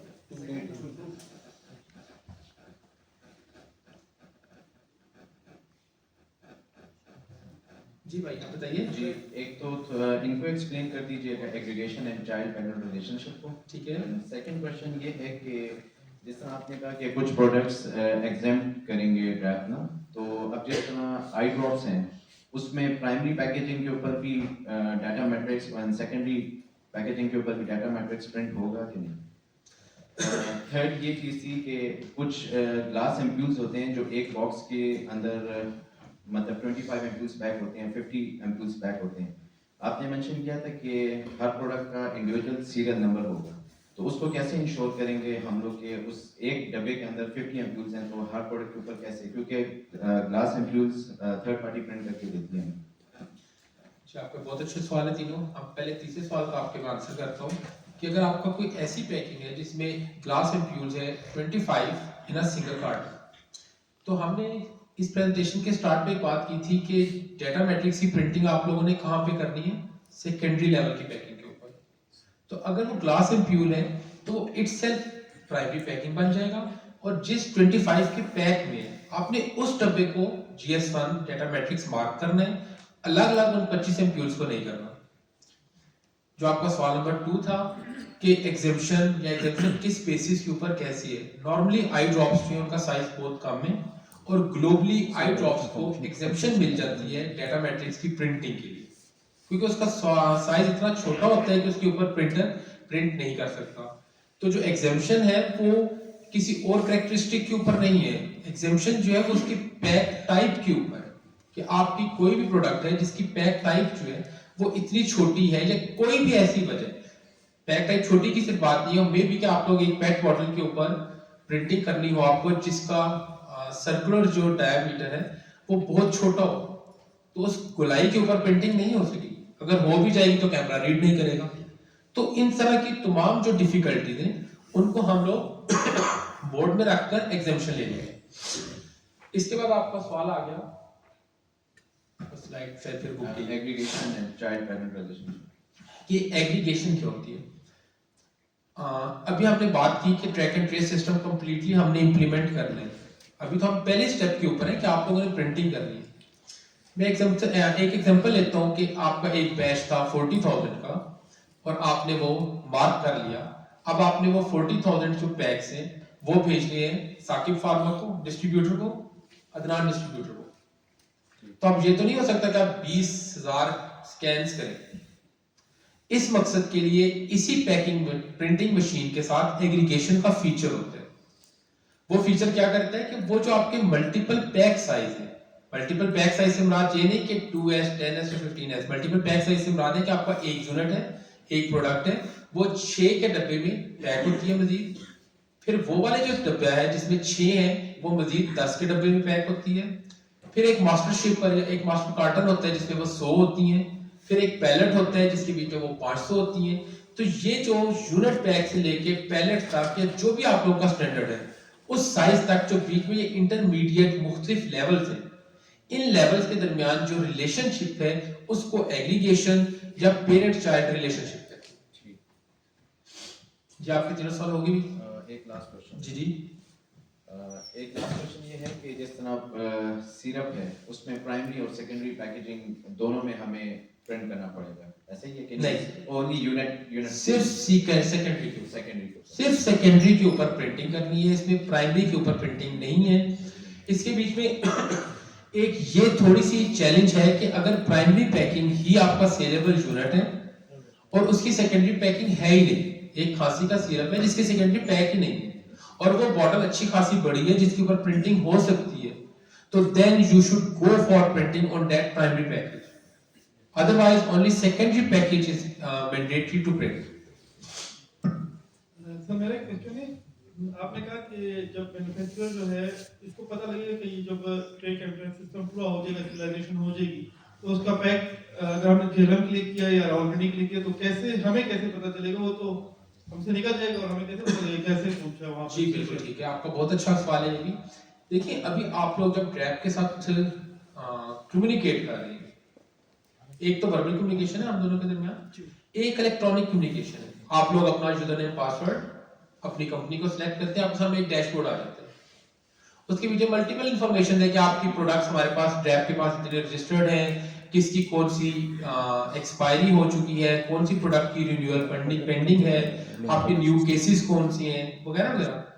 इसी तरह इसी पोर्टल के बीच में आपको एक ये इंफॉर्मेशन मिल जाएगी कि आपने जो बैचेस का डाटा ट्रैप को सबमिट किया हो वो जियोग्राफिकली किस किस लोकेशन के ऊपर है, किस किस जगह। अभी फार्मेसी लेवल के ऊपर जाना थोड़ा सा हमारे लिए चैलेंजिंग है क्योंकि ये प्रोविंशियल सब्जेक्ट भी है जो फार्मेसीज और डिस्ट्रीब्यूटर्स है, लेकिन बहरहाल हमारी उनसे बातचीत हो रही है और इंशाल्लाह होपफुली कि विद इन 1 to 2 हम इस प्रोसेस को भी स्ट्रीमलाइन कर लेंगे, इस प्रॉब्लम को भी सॉल्व कर लेंगे। तो आपके पास उस डैशबोर्ड में तमाम इंफॉर्मेशन आ रही होगी कि आपने जो डाटा ट्रैप को सबमिट किया वो डाटा वो प्रोडक्ट इस वक्त किस स्टेज के ऊपर है, कहां पर है, सेल हुई है या नहीं हुई, या किस जियोग्राफिक लोकेशन के ऊपर सेल हुई है। मतलब बेसिकली ये आपकी मार्केटिंग स्ट्रेटजी को डेवलप करने में भी बहुत हेल्पफुल टूल होगा कि आपकी पाकिस्तान के किस एरिया में सेल बढ़ रही है, किस एरिया में सेल घट रही है। ये तमाम जो आपको स्टैटिस्टिकल डाटा है जो कि अभी आप लोगों को शायद उस तरह आइडिया नहीं होता या आप लोग अपने मार्केटिंग डिपार्टमेंट के ऊपर खाली निसार कर रहे होते हैं, बेस कर रहे होते हैं। इसके बाद ट्रैक एंड ट्रेस सिस्टम के बाद वो डाटा जो है वो आपको अपने डैशबोर्ड्स के ऊपर नजर आना शुरू हो जाएगा। सर अभी तो ट्रेस खत्म हो जाएगा तो फिर क्या ई-ऐप पे हम ये लोग करेंगे? नहीं, देखिए जिस तरह ये जो सिस्टम्स हैं जिनका आप नाम ले रहे हैं, चाहे वो ट्रेस है, चाहे वो ई-ऐप है, चाहे वो एमडीएमसी है, चाहे कंट्रोल ड्रग है, ये सिस्टम्स के नाम ये आप लोगों के लिए हम डिस्टिंग्विश करने के लिए रख लेते हैं कि हाँ भाई ये कंट्रोल ड्रग है, ये ई-ऐप है कि आपकी एप्लीकेशंस को लेगा। ट्रैक एंड ट्रेस सिस्टम पे इसी तरह हम इसको टीटी कह लेंगे, लेकिन हमारे लिए ये एज अ होल एक सिंगल सिस्टम है। तो आप चाहे ई-ऐप लिखेंगे, लॉगिन करेंगे तब भी ये डाटा आपके पास आ जाएगा। अगर आप सिंपली e.dra लिखेंगे तब भी यही डाटा आएगा। अगर आप fee.dra लिखेंगे तब भी यही डाटा आएगा। वो बेसिकली एक अलग सिस्टम है जो कि आपसे डाटा लेगा और आपको उस डाटा की बेसिस के ऊपर जो आउटपुट, जो डैशबोर्ड के ऊपर इंफॉर्मेशन है वो डिस्प्ले करवा देगा। अच्छा सर, एक क्वेश्चन और भी है। आपने कहा कि सोल्यूशन प्रोवाइडर आपको सीरियल नंबर देगा, तो फिर हमारी इंफॉर्मेशन तो शेयर हो नहीं, लेकिन still confused. Serial provider, solution provider आपको सीरियल नंबर नहीं देगा। सोल्यूशन प्रोवाइडर ने आपको जो मशीन दी है, वो machine during printing serial number generate करेगी, रैंडम सीरियल नंबर, और उसी वक्त प्रिंट कर देगी। उसका सोल्यूशन प्रोवाइडर से कोई ताल्लुक नहीं है। मतलब ऐसा नहीं है कि आपने किसी सोल्यूशन प्रोवाइडर को जाके कहना है कि भी मुझे 2000 सीरियल नंबर दे दो या मुझे 10,000 सीरियल नंबर चाहिए।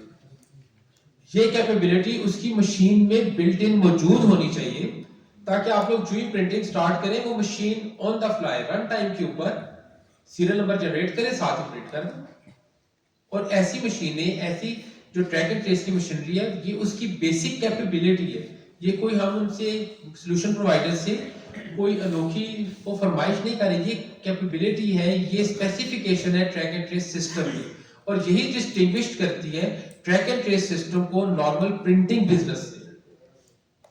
अनफॉर्चुनेटली आप लोगों के जो सोल्यूशन प्रोवाइडर्स हैं, या मेजॉरिटी सब पाकिस्तान में जो सोल्यूशन प्रोवाइडर्स हैं, वो प्रिंटिंग सोल्यूशन प्रोवाइडर्स, वो पहले प्रिंटिंग का काम करते थे, उन्होंने इसको भी प्रिंटिंग समझकर आप लोगों को इक्विपमेंट दे दिया। लेकिन वेल अगर अब हो चुका है तो आप लोग उसी इक्विपमेंट को अपग्रेड कराएं, उनसे पूछें कि हाँ भी जो हमें तुमने इक्विपमेंट दिया उसमें तो कैमरा ही नहीं है, और ड्रैप वाले साकिब साहब तो कहते हैं कैमरे के बगैर वो होता नहीं है, हमें इसमें कैमरा लगा के दो। आप उनसे कहें कि भाई इसके बीच में तो रिजेक्शन और एक्सेप्टेंस का मैकेनिज्म ही नहीं है, तो वो साकिब साहब तो कह के गए थे कि एक्सेप्टेंस और रिजेक्शन भी होती है, हमें लगा के दो। तो आप लोगों को वही सोल्यूशन प्रोवाइडर आपकी इन एग्जिस्टिंग मशीनरी को may be in some cases के ऐसा ना हो सके, मे बी, जरूरी नहीं कि मैं 100% कहूं कि ऐसा हो सकेगा, शायद कुछ इक्विपमेंट इतना ऑब्सोलीट होगा, इतना लेगेसी होगा कि उसमें ये नए फीचर्स नहीं होंगे। उस केस में ऑब्वियसली आपको वो एक्सचेंज करना या रिटर्न करके दूसरा लेना पड़ेगा। लेकिन in most of the cases जो इक्विपमेंट इन्होंने आप लोगों को प्रोवाइड किया है, उस पर थोड़ी सी वर्किंग करके उसको ट्रैक एंड ट्रेस इक्विपमेंट बनाया जा सकता है। सर मेरा लास्ट क्वेश्चन है, ये इंपोर्टेड प्रोडक्ट में हम क्या करेंगे, क्योंकि वो उसका अपना मैन्युफैक्चर भी यूटीआईएन दे रहा होगा और ऑब्वियसली सीरियल नंबर भी दे रहा होगा, तो क्या हम डबल चलाएंगे? नहीं, देखिए जो GTIN जो सीरियल नंबर है, ये मैन्युफैक्चरर की ओनरशिप होती है। ये मैन्युफैक्चरर का काम है किसी भी प्रोडक्ट का GTIN लेना या उसके ऊपर सीरियल नंबर प्रिंटिंग करना। अभी हमारी बहुत सारी कंपनीज हैं जो कि कजाकिस्तान, ताजिकिस्तान में एक्सपोर्ट कर रही हैं। हम लोग जो उनको सीरियल नंबर, GTIN सब कुछ प्रिंट करके देते हैं। हमने उन्हें बताया हुआ है, उन्होंने हमें बताया हुआ है कि भी अगर आप लोग ये प्रिंटिंग नहीं करेंगे तो हम अपने मुल्क में इंपोर्ट नहीं करेंगे। तो सेम प्रिंसिपल हमारे भी है। अगर हम कोई product, finish good product import कर रहे हैं और उसके ऊपर ये चीजें नहीं लगी हुई, तो पहला स्टेप कि हम उन्हीं को कहें, मैन्युफैक्चरर्स को, कि हाँ भी आप लोग प्रिंट करके दें। अगर किसी वजह से वो प्रिंटिंग नहीं कर सकते तो ये इंपोर्टर की रिस्पॉन्सिबिलिटी है उसके ऊपर प्रिंटिंग करना। हाँ, यहाँ पर कुछ प्रॉब्लम्स भी हैं। देखिए ग्लोबली इन मसाइल से निपटने के लिए वहां पर एक लाइसेंस टाइप होती है हमारे पास, थर्ड पार्टी पैकेजिंग की, जिसको हम 3PPs कहते हैं। पाकिस्तान में 3PPs का कंसेप्ट नहीं है, for a time being concept नहीं है। लेकिन अभी भी आप लोग अगर कोई चीज इंपोर्ट करते हैं तो जो हमारे पैकेजिंग लॉज है, आप उसके मुताबिक उसके ऊपर प्रिंटिंग तो करवाते ही हैं। आप उसके ऊपर प्राइस भी लिखते हैं, आप डॉक्टर के नुस्खे के बगैर फ्रॉक नहीं हो सकती, मैं एग्जांपल दे रहा हूँ, आप वो भी लिखती हैं। जो भी आपने लिखना है आप वो भी तो लिख रहे हैं। तो सेम वे आपने सिर्फ उसके ऊपर वही डाटा मैट्रिक्स की प्रिंटिंग करवा लेंगे। इसके बीच में भी एक एग्जेम्प्टेड क्लॉज है कि कई प्रोडक्ट्स ऐसी हो सकती हैं जो कि कोल्ड चेन मेंटेनेंस की, जिनके लिए कोल्ड चेन चाहिए। अब आपने इंपोर्ट करने के बाद उसको कोल्ड चेन में मेंटेन करके उसके ऊपर प्रिंटिंग ऑब्वियसली नहीं कर सकते, क्योंकि ये प्रिंटिंग जो होती है ये किसी ऐसे एरिया में नहीं हो रही होती। तो इस केस में भी आपको एग्जेम्पशन मिल सकती है। देखिए हम लोग फ्लेक्सिबल हैं, जहां पर आपको प्रॉब्लम आ रही है उन प्रॉब्लम्स को रिजॉल्व करने के लिए, सॉल्व करने के लिए। लेकिन हम ये जरूर चाहते हैं कि 2017 और 2026 बहुत टाइम हो गया है कि अब आप लोग इस स्ट्रीमलाइन पर, इस चीज के ऊपर 100% आ जाए, ताकि हमारे जो बेसिक टास्क है, जो भी सिर्फ प्रिंटिंग की हद तक है, कि एटलीस्ट वो तो शुरू हो। हमने WHO का जो लेवल 3 अचीव करना है, हमारे पास जो हमारे रिक्वायरमेंट्स हैं इंटरनेशनल ऑर्गेनाइजेशंस के हवाले से, जो उनके एक्सपेक्टेशंस हैं, हम उन एक्सपेक्टेशंस को तो फुलफिल करें। जी, किसी और साहब का कोई सवाल हो? जी सर, ये जो सीरियल नंबर है ये एक्टिविटी बेस्ड होगा। जितनी बार मैं एक्टिविटी करूंगा मशीन के ऊपर तो सीरियल नंबर मेरा वही चेंज आता रहेगा। जी जी बिल्कुल। देखिए ये सेम इसी तरह है जिस तरह आप अपने नॉर्मल घर में मौजूद प्रिंटर को कमांड दे देते हैं 100 सफ़ों की, आप उसको कहते हैं कि 100 सफ़ों का एक डॉक्यूमेंट है, इसको इस प्रिंटर से प्रिंट कर दो। सेम इन दिस केस आपके पास सफ़ा या पेज नहीं है, यूनिट पैक है, दबा है। आपने कमांड दी कि हाँ भी ये 100 डब्बियां प्रिंट कर दो, वो हर डब्बी के ऊपर बाकी इंफॉर्मेशन सेम और सीरियल नंबर अलग प्रिंट कर देगा। और ये मशीन करेगी, इसमें आपने कुछ नहीं करना। ये इस मशीन का फीचर, इस मशीन की स्पेसिफिकेशन या इस मशीन की कैपेबिलिटी है। अगर ये एक्टिविटी में 2 लॉट्स में करना चाहूँ जी बिल्कुल, आप इसको मल्टीपल जितने मर्जी पार्ट्स में करें, हर दफा सीरियल नंबर अलग होगा। अलग होगा। जी बिल्कुल। और व्हाट अबाउट जो न्यूट्रोसिटिकल्स है इसके ऊपर ये है लागू है? फिलहाल न्यूट्रोसिटिकल्स के ऊपर ये नहीं है, सिर्फ एलोपैथिक जो हमने स्लाइड थी जिसके ऊपर ये एलोपैथिक फॉर ह्यूमन और वेट है इंक्लूडिंग बायोलॉजिकल, उसके लिए। लेकिन इन द फ्यूचर ये बाकी प्रोडक्ट्स के ऊपर और इंक्लूडिंग डिवाइसेस के ऊपर भी इम्प्लीमेंट होगा। और लास्टली ये पूछना चाहूँगा कि फॉर एग्जांपल मेरा एक फोक है, उसमें प्रोडक्ट के साथ मैं एक डाइल्यूएंट दे रहा हूँ, जैसे सिप्रोफ्लॉक्सासिन का डाइल्यूएंट है, तो क्या डाइल्यूएंट की जो इन्फॉर्मेशन है वो भी मेरे प्राइमरी डब्बे के ऊपर मेंशन होना ज़रूरी है? जी हाँ, देखिए जो अब आपने बात की है, हमारे पास जो पैकेजिंग है वो 2 टाइप्स की है, होमोजीनियस और हेट्रोजीनियस। एक जैसी एक सिंगल प्रोडक्ट है, हेट्रोजीनियस जिसमें मल्टीपल प्रोडक्ट्स हैं, मे बी उसके बीच में कोई सॉल्वेंट है, कोई डिल्यूशन के लिए कोई भी और चीज है। तो इस केस में जो GS1 का स्टैंडर्ड है वो ये कहता है कि आपने एक ही सिंगल प्रोडक्ट, जो आपकी API है या जो आपकी दवा है, उसी का जो डेटा मैट्रिक्स है जिसका GTIN है, सिर्फ वही प्रिंट कर देंगे तो हमारे लिए वो सफिशिएंट होगा। प्रॉब्लम उस केस में ये आती है कि एक्सपायरी डेट किसकी लिखनी है आपने, उस पानी की या उस दवा की। तो उस केस में भी हमने उस API को या जो हमारे पास जो API है उसी का हम एक्सपायरी डेट भी उसके ऊपर मेंशन कर रहे हैं इस डेटा मैट्रिक्स में। लेकिन इस चीज के ऊपर क्लैरिटी जो है वो ऑब्वियसली जब ये टाइम आएगा तो आप लोगों को मजीद क्लैरिटी भी दी जाएगी। अच्छा सर, मेरा एक क्वेश्चन था कि अगर फर्स्ट टाइम मैं सिप्रो बना रहा हूँ 500 mg और इसको मैंने एक GTIN नंबर दिया हुआ है, उससे मैंने आर्ट वर्क चेंज कर दिया है, अगर पुराने वाला आर्ट में वर्क मैं इस्तेमाल ना करना चाहूँ या वो इस्तेमाल हो रहा है या फर्स्ट करें ख़त्म हो गया तो वो GTIN नंबर भी ज़ाया हो गया मेरा? जी हाँ बिल्कुल। देखिए आप इसको ग्लोबल ट्रेड के तौर पे देखिए कि आपकी वो प्रोडक्ट सल्वीनिया जा रही थी, उनको पता है कि हाँ भाई ये पीले तितली वाला जो डब्बा है ये प्रोडक्ट पाकिस्तान से इस चीज के लिए आती है, अब उस तितली का कलर ग्रीन हो गया तो उनके नजदीक वो प्रोडक्ट चेंज होगी ना। तो जो पुराना GTIN था, जो आपकी पुरानी मैन्युफैक्चरिंग थी, आपने उस GTIN को छोड़ दिया और उसके ऊपर नया GTIN लगा दिया।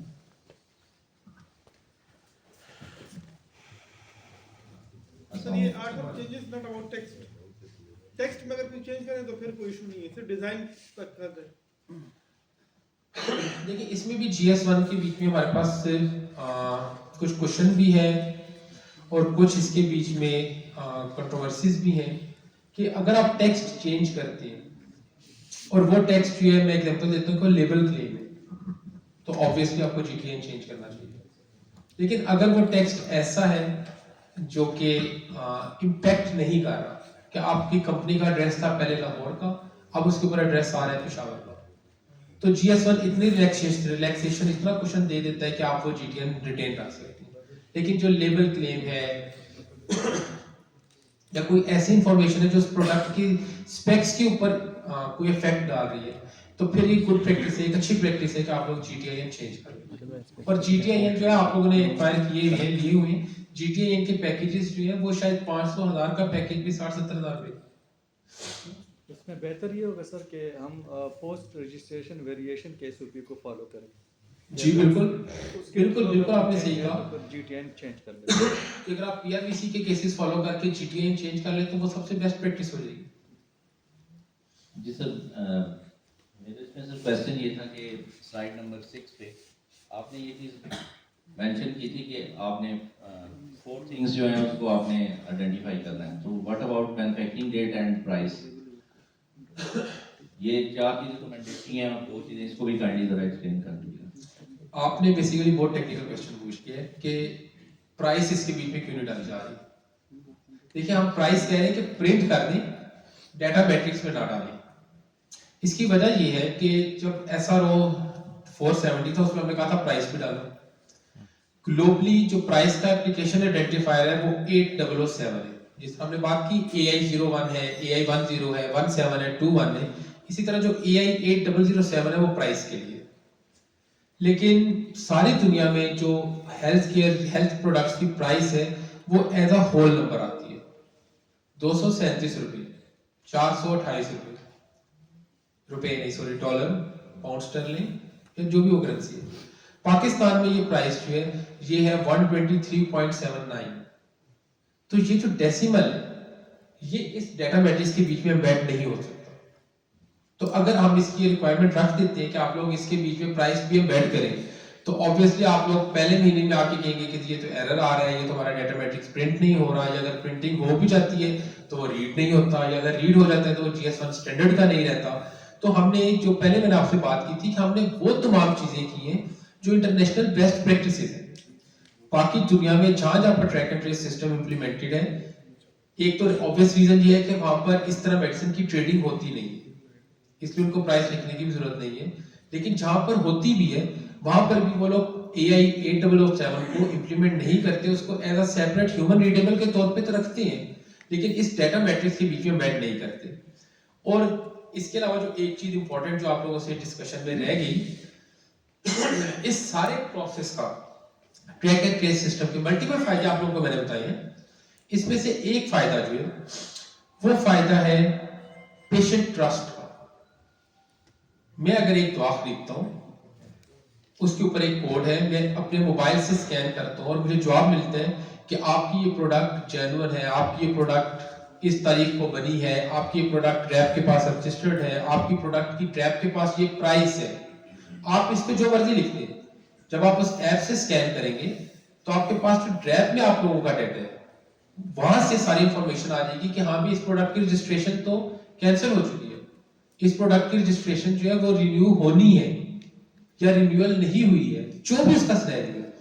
तो बेसिकली जब आप इस बार कोड को स्कैन करेंगे तो इसमें सिर्फ ये 4 इंफॉर्मेशन नहीं, इस 4 इंफॉर्मेशन के साथ आपकी उस प्रोडक्ट के हवाले से जो जो इंफॉर्मेशन ट्रैप के पास मौजूद है वो तमाम इंफॉर्मेशन उस मोबाइल ऐप के ऊपर नजर आना शुरू हो जाएगी। अभी एग्जिस्टिंग भी आप लोगों में से जो लोग ट्रैप की मोबाइल ऐप यूज कर रहे हैं तो उनको आइडिया होगा कि वो जो ही प्रोडक्ट को स्कैन करते हैं ना सिर्फ बारकोड की एम्बेडेड इंफॉर्मेशन डिकोड होकर आती है, बल्कि जो इंफॉर्मेशन ट्रैप के पास उस प्रोडक्ट के हवाले से मौजूद है वो तमाम की तमाम इंफॉर्मेशन उस मोबाइल ऐप के ऊपर डिस्प्ले हो जाती है।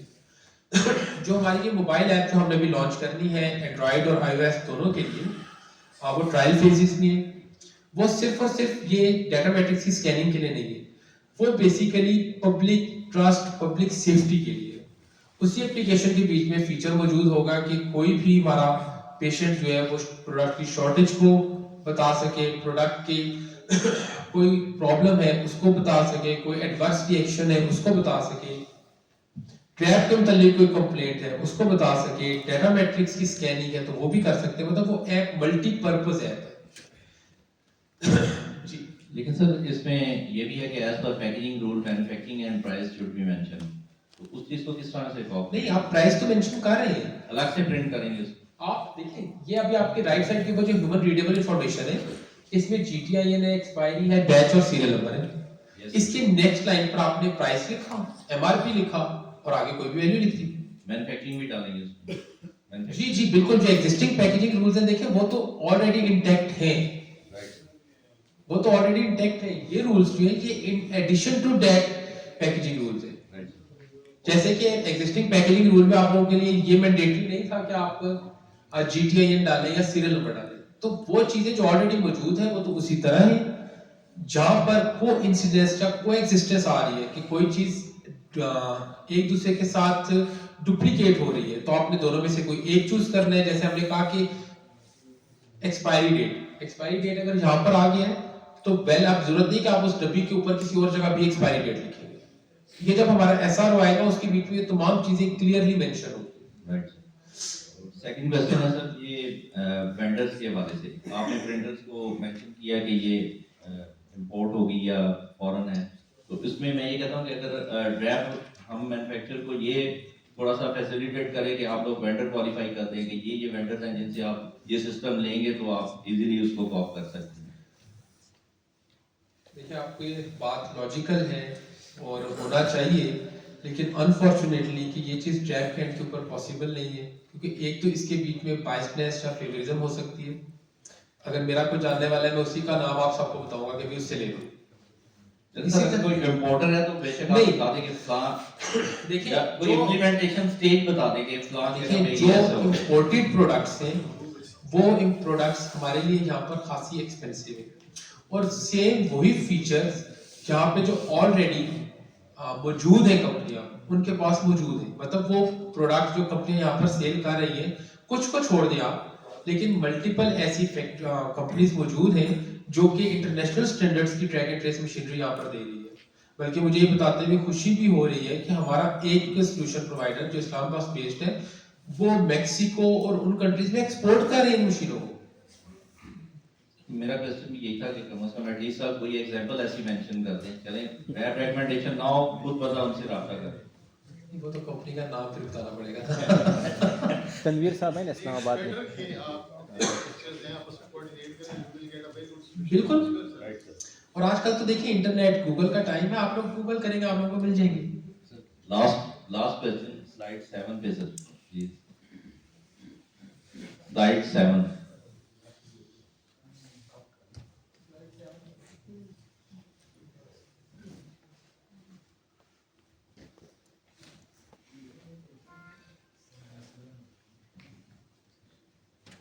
यस सर, ये सर सिंगल यूनिट पैकेज है, फिर प्राइमरी पैकेजेस हैं, फिर उसका सेकेंडरी पैकेजेस हैं। और फॉर एग्जांपल मेरे पास एक बैच साइज है 30,000 बॉटल्स सिरप की मैं बनाता हूँ, और उसमें ये है कि मैं उसकी सीरियलाइजेशन करता हूँ, तो क्या, और उसके बाद जब वो प्राइमरी से सेकेंडरी पैकेजिंग में जाता है तो वो 50S की पैकिंग है। तो सीरियलाइजेशन का ये मतलब है कि हम 50S में क्या उसको सीरियल वाइज रखेंगे या जिस तरह रैंडम उसको आपका सेलेबल यूनिट क्या है? सॉरी, आपका सेलेबल यूनिट क्या है? सिंगल। और अगर उसके ऊपर प्रिंटिंग पॉसिबल है तो आपने उसके ऊपर प्रिंटिंग करनी, वो तो हो जाएगी बस। अच्छा, उसके बाद नहीं करनी? नहीं, उसके बाद जो करनी है वो 6 साल बाद है। जो हमने बात की कि एग्रीगेशन, वो 6 साल के बाद हम इस जगह के ऊपर ऐसे ही किसी मौके के ऊपर आपको बताएंगे कि हाँ भी अब आपने आगे भी प्रिंटिंग करनी है, लेकिन फिलहाल सिर्फ सेकेंडरी लेवल के ऊपर प्रिंटिंग। ठीक है, थैंक यू वेरी मच। ये हम मेरा एक क्वेश्चन है सर, क्योंकि हम ऑलरेडी ये कर रहे हैं स्टेट ऑफिसर्स इस ड्राफ्ट में डीआरएस के ऊपर, तो अभी आपने कहा कि हम नए सिस्टम की तरफ जा रहे हैं, तो जो अभी उसकी एक्सेस का क्या प्रोसीजर हो, या आप हम इसी पे अभी कंटिन्यू रहेंगे? देखिए अभी जो DRIS है वो एज इट इज ही चल रहे हैं। जिस दिन ये शिफ्टिंग होगी उस दिन सिर्फ ये होगा कि हमारी जो वेबसाइट है उसके ऊपर आ जाएगा कि ट्रैक एंड ट्रेस सिस्टम पे लॉगिन करने के लिए यहाँ पे क्लिक कीजिए। आप उस पर क्लिक करेंगे तो अभी वेबसाइट dris.dra.gov.pk जो वो ओपन होती है, उस दिन वो वेबसाइट या उस दिन जो URL होगा वो tt.dra.gov.pk होगा। मतलब ये ट्रांजिशन आप लोगों के लिए सीमलेस होगी, आप लोगों को इसमें कुछ नहीं करना, वही यूजर नेम है, वही पासवर्ड है, सब कुछ, सब प्रोसेसेस एग्जैक्टली सेम हो, सिर्फ आपको एक इंटरफेस थोड़ा सा चेंज या नया नजर आ जाएगा। Thank you. हम कब कॉन्फ़िगर कर रहे होंगे सर जो बैच की इंफॉर्मेशन ट्रैक पे? सॉरी, जब हम बैच की इंफॉर्मेशन अगर हमने सीरियलाइजेशन कर ली और सब कुछ कर लिया तो उसको किस मौके पर किस स्टेज पे हम कॉन्फ़िगर कर रहे होंगे? मतलब वो आपके कहने का मतलब जो आपका सवाल ये बन रहा है कि आप लोगों ने प्रिंटिंग मार्किंग कर ली, आपका बैच रेडी हो गया, आपके वेयरहाउस में पहुंच गया, अब आपने किस मौके के ऊपर वो डाटा ड्रैप को सबमिट कर दिया। तो अच्छी प्रैक्टिस या बेस्ट प्रैक्टिस ये है कि वो प्रोडक्ट आपकी फैक्ट्री या मैन्युफैक्चरिंग प्रीमिसेस को छोड़ने से पहले वो डाटा ड्रैप के पास मौजूद होना चाहिए। अब आप उसको किसी भी स्टेज पे रख सकते हैं, from production area to warehouse और from warehouse to dispatch centre, जो भी आप लोगों के एरिया से आप उसके मुताबिक, लेकिन आपके उस फैक्ट्री प्रीमिसेस को, उस GLN को लीव करने से पहले वो प्रोडक्ट, उसका डाटा ड्रैप के पास सबमिट होना जरूरी है। मेरा क्वेश्चन सर ये है कि सर जो हमारा एंड यूजर है, इस सिस्टम को जो ट्रैक एंड ट्रेस सिस्टम है, इसकी अफादियत को समझने के लिए या उसको गाइड करने के लिए प्रोविंशियल लेवल पे या फेडरल लेवल पे भी कोई काम होगा और उस पर भी प्रोग्रामिंग होगी उनको समझाने के लिए, क्योंकि हमारे जो सोसाइटी में जो एंड यूजर है वो 100% प्योरली एजुकेटेड लोग नहीं है, तो उनको समझाने के लिए ताकि हम इस सिस्टम को एंड तक इससे अफादियत हासिल कर। जी बिल्कुल आपने सही बात की है। इस चीज़ के लिए एक मुफस्सिल प्लान हम लोगों ने प्लान किया हुआ है, और आल्दो कि वो ट्रैक की उसकी डायरेक्टली इन्वॉल्वमेंट नहीं है, उसमें मिनिस्ट्री खुद इन्वॉल्व है, जिसके बीच में पब्लिक अवेयरनेस प्रोग्राम्स हैं, पब्लिक अवेयरनेस कैंपेन्स हैं, बैनर्स हैं मल्टीपल लेवल के ऊपर, जिस पे पब्लिक को आगाही दी जाएगी कि आप कोई भी दवा कोई भी चीज़ लेते हैं तो उसको स्कैन करें। और देखिए आप लोगों के लिए किस कदर जरूरी है कि अगर एक पेशेंट आपकी दवा लेता है, उसको स्कैन करता है, उसको आगे से मैसेज आता है, चले ये मैसेज नहीं आता कि ये प्रोडक्ट जो है वो काउंटरफीट है, लेकिन ये मैसेज भी अगर आ जाता है रेड कलर में कि भी ये प्रोडक्ट जो है इसकी ट्रैप के पास कोई रिकॉर्ड नहीं है, तो आपकी पेशेंट ट्रस्ट, जो आप लोगों का पेशेंट का ट्रस्ट है आपकी कंपनी पे, आपकी प्रोडक्ट के ऊपर, वो सारा शेक हो जाएगा।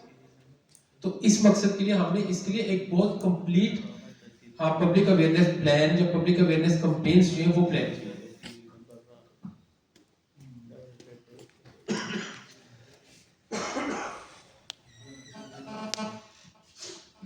अस्सलाम सर, ये सर सिविलाइजेशन जो है ये ऑनलाइन सिस्टम होगा ना, अगर इस दौरान जो है ना इंटरनेट के अक्सर इशूज आते रहते हैं ना, अगर वो इशू हो जाए तो फिर ऑफलाइन भी ये चल सकता है, ये तो प्रिंटिंग प्रोसेस जो है ना वो फिर डिले होगा। नहीं देखिए ऑनलाइन से फिर ये कंफ्यूजिंग वर्ड हो गया। ऑनलाइन से मुराद, एक तो ऑनलाइन का मतलब ये है कि मेरा ये सिस्टम, मेरी ये चीज़ नेटवर्क या कंप्यूटर के साथ अटैच्ड है। प्रिंटिंग के बीच में हम ऑनलाइन इस चीज़ को कहते हैं कि आपकी एक पैकेजिंग लाइन है, आपने उस लाइन के साथ ये मशीन जो पीछे नजर आ रही थी, जो डेमो मशीन थी, ये मशीन आपने उस लाइन के इन फीड के साथ अटैच की हुई है। ये दोनों मशीनें जब आप इसमें सिंक होकर एक साथ काम कर रही है, मतलब डब्बी एक प्रिंट होकर आ रही है, प्रिंट होने के बाद आपकी लाइन पर गई, इस पे जो भी होना है वो हुआ, इस सिस्टम को हम ऑनलाइन कह रहे हैं। जबकि आपकी जो पैकेजिंग लाइन है वो लाइव हो विद दिस मशीन। इससे मुराद ये नहीं है कि ये मशीन या आपकी मशीन इंटरनेट या किसी भी नेटवर्क से कनेक्टेड होगी, ऐसा कुछ नहीं है। अगर ऐसा होगा तो ऑब्वियसली आप लोगों की प्रोडक्शन भी फॉलो करेंगे, उसकी जरूरत भी नहीं है। अच्छा सर, एक और बात है ना, ये हमारे जो प्रिंटिंग जो टेक्निकल पर्सन हो, ये ऑलमोस्ट सबके एजुकेशन बहुत कम होता है, ये फेमिलियर है जो हमारे पुराने सिस्टम। अब ये नया सिस्टम आएगा तो बहुत मसले होंगे, हम इसको, तो इस बारे में आप क्या कहेंगे?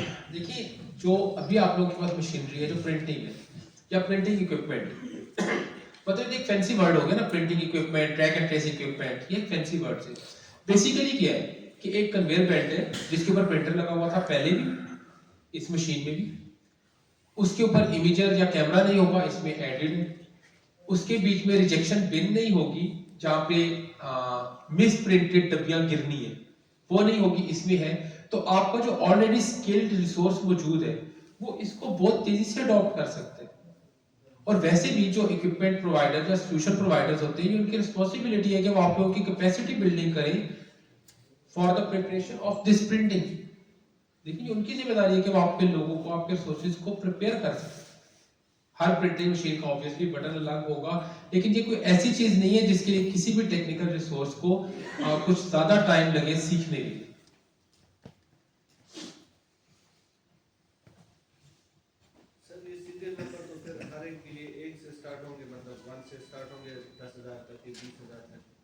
नहीं, जिस तरह मैंने पहले बात की थी, नंबर हमारे पास दो किस्म की, एक है सीक्वेंशियल नंबर, एक से शुरू हुआ, 2, 3, 4, 5, 40,000, 4 तक आप, ये है सीक्वेंशियल नंबर। हमारी प्रिंटिंग के बीच में प्रिंटिंग रिक्वायरमेंट सीक्वेंशियल नंबर नहीं है। मतलब हम ये नहीं चाहते कि आप लोग एक डब्बी प्रिंट करें, उसके ऊपर लिखा हो 10,001, उससे अगली डब्बी के ऊपर लिखा हो 10,002, 10,003, हम ये नहीं चाह रहे। हम कह रहे हैं कि आपकी हर डब्बी के ऊपर रैंडम नंबर होना चाहिए, एक ऐसा नंबर जो अगला नंबर मैं प्रिडिक्ट नहीं कर सकूं कि अगला नंबर क्या होगा। मिसाल के तौर पर आपकी एक डब्बी के ऊपर नंबर है 41729, नेक्स्ट के ऊपर है 31224, नेक्स्ट के ऊपर है ABFZ9, मतलब वो कुछ भी और नंबर है। तो इसलिए आपके सीक्वेंस या सीक्वेंशियल इसके बीच में कोई चीज नहीं है।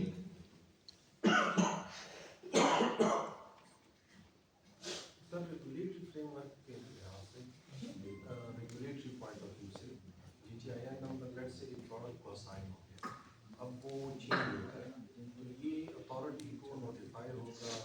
बिल्कुल। ट्रैक एंड ट्रेस कैसे होगा? जी अदान साहब ने बहुत अच्छा सवाल पूछा ये कि अगर आप लोग किसी चीज का GTIN नंबर चेंज करते हैं तो आपने ऑब्वियसली ड्रैब को वो नोटिफाई करना है, ड्रैब को बताना है। अभी भी आप लोग नोट कर रहे होंगे कि जो लोग आप में से EF यूज करते हैं तो उनको अचानक एक दिन मैसेज आया होगा कि भी आप लोग अपने अपने प्रोडक्ट्स के GTIN डालें। तो अगर आप अपनी प्रोडक्ट की प्रोफाइल को एडिट करें तो आपके पास ऑप्शन आ जाएगा कि अगर आपने इसका GTIN चेंज किया है तो आप इस GTIN को अपडेट कर दीजिए। सिंपल ऑनलाइन अपडेट हो जाएगा। ये सर पेड टाइप एग्जाम्पशन जैसा आपने बताया ना, तो हमारे टैक्स जो है वो 5 ml से लेकर 1000 ml तक है। 5 ml में सिंगल यूनिट सेल हो रहा है और 1000 ml में सिंगल यूनिट सेल हो रहा है, तो इससे फिर क्या है? देखिए अगर 5 ml के ऊपर आपकी प्रिंटिंग पॉसिबल नहीं है तो उसकी एग्जेम्पशन होगी। अगर वो 1000 ml के ऊपर प्रिंटिंग पॉसिबल है तो उसको एग्जेम्प्ट नहीं करेंगे। मतलब बेसिकली आपके पैक टाइप के ऊपर आपकी जो पैकिंग मटेरियल है, जो पैकिंग चीज है, जिस चीज में आप वो सेलेबल यूनिट जो SKU आप दे रहे हैं, बेसिकली ये उसके ऊपर एग्जेम्पशन डिपेंड कर रही है। ये किसी क्लास ऑफ प्रोडक्ट के ऊपर नहीं है कि हम ये कहें कि हाँ भाई ये हमारे पास एंटी मलेरियल है तो इनको हमने एग्जेम्प्ट कर दिया है, या हमारे पास ये कोई एंटी माइक्रोबियल है तो इनको एग्जेम्प्ट कर दिया। अगर उस प्रोडक्ट की पैकिंग ऐसी है जिसके ऊपर प्रिंटिंग नहीं हो सकती तो ऑब्वियसली ड्रैब आप लोगों को रिलीफ देगा। अगर उसको प्रिंटिंग पॉसिबल है तो फिर आपको उसकी एग्जेम्पशन नहीं मिल सकती। रेंज अभी डिसाइड नहीं है। नहीं, रेंज डिसाइडेड है। देखिए ये डिपेंड कर रहा है कि हमारे पास जो इस वक्त स्टैंडर्ड इक्विपमेंट है वो अप्रोक्सीमेटली 8x8 को प्रिंट कर सकते हैं। अब हमारे पास ये इंफॉर्मेशन उस तरह नहीं है कि मार्केट में कितनी ऐसी पैकिंग मटेरियल या पैकिंग वाली चीजें मौजूद है जिसका साइज इससे कम हो। इसीलिए हमने बोर्ड का मैंडेट ये रखा है कि बोर्ड उस चीज को उसी वक्त एग्जामिन करेगा और जो हमारे प्री रिक्विजिट्स होंगे उसकी एग्जामिशन के लिए अगर वो फुलफिल होती है तो हम उस वक्त एग्जामिशन दे देंगे। और इसके बीच में एक और जो इम्पोर्टेंट क्वेश्चन है जो आप लोगों ने नहीं पूछा वो ये है कि जो आप लोगों के PS है फिजिशियन सैंपल्स कि उनके ऊपर भी आपने as it is data matrix की प्रिंटिंग करनी है। जो फिजिशियन सैंपल होता है सेम प्रोडक्ट का उसका GTIN नंबर चेंज होता है क्योंकि वो नॉर्मली रिड्यूस्ड साइज होते हैं, लेकिन उसके ऊपर भी एज इट इज प्रिंटिंग करनी है। सर जो सीरियल नंबर रिजेक्ट होता है तो वो हमने लिस्ट से एक्सक्लूड करना है या सारा डेटा हमने अपलोड करना है सॉफ्टवेयर? हिसाब है सर जो पैक रिजेक्ट होते हैं मशीन इसकी सीरियल नंबर के साथ रिजेक्ट होती है तो हमने नेट डेटा अपलोड करना है या सिर्फ जो करेक्टेड रिजेक्टेड हमने कुछ मैनुअल निकालना है या इसका सॉफ्टवेयर ही निकालना? आपने मैनुअली कुछ नहीं करना। देखिए आपके जो पैक्स रिजेक्ट हो गए हैं आपकी जो मशीन है वो अपने एंट्रीज में से उन पैक्स को शामिल ही नहीं करेगी।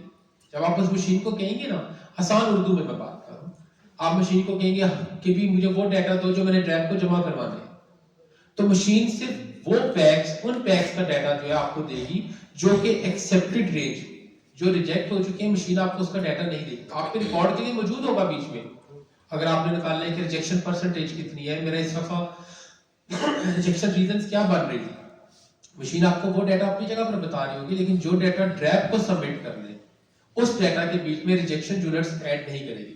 देखिए यही तो उस मशीन का कमाल है, वरना तो वो सिंपल प्रिंटिंग मशीन बन जाएगी ना।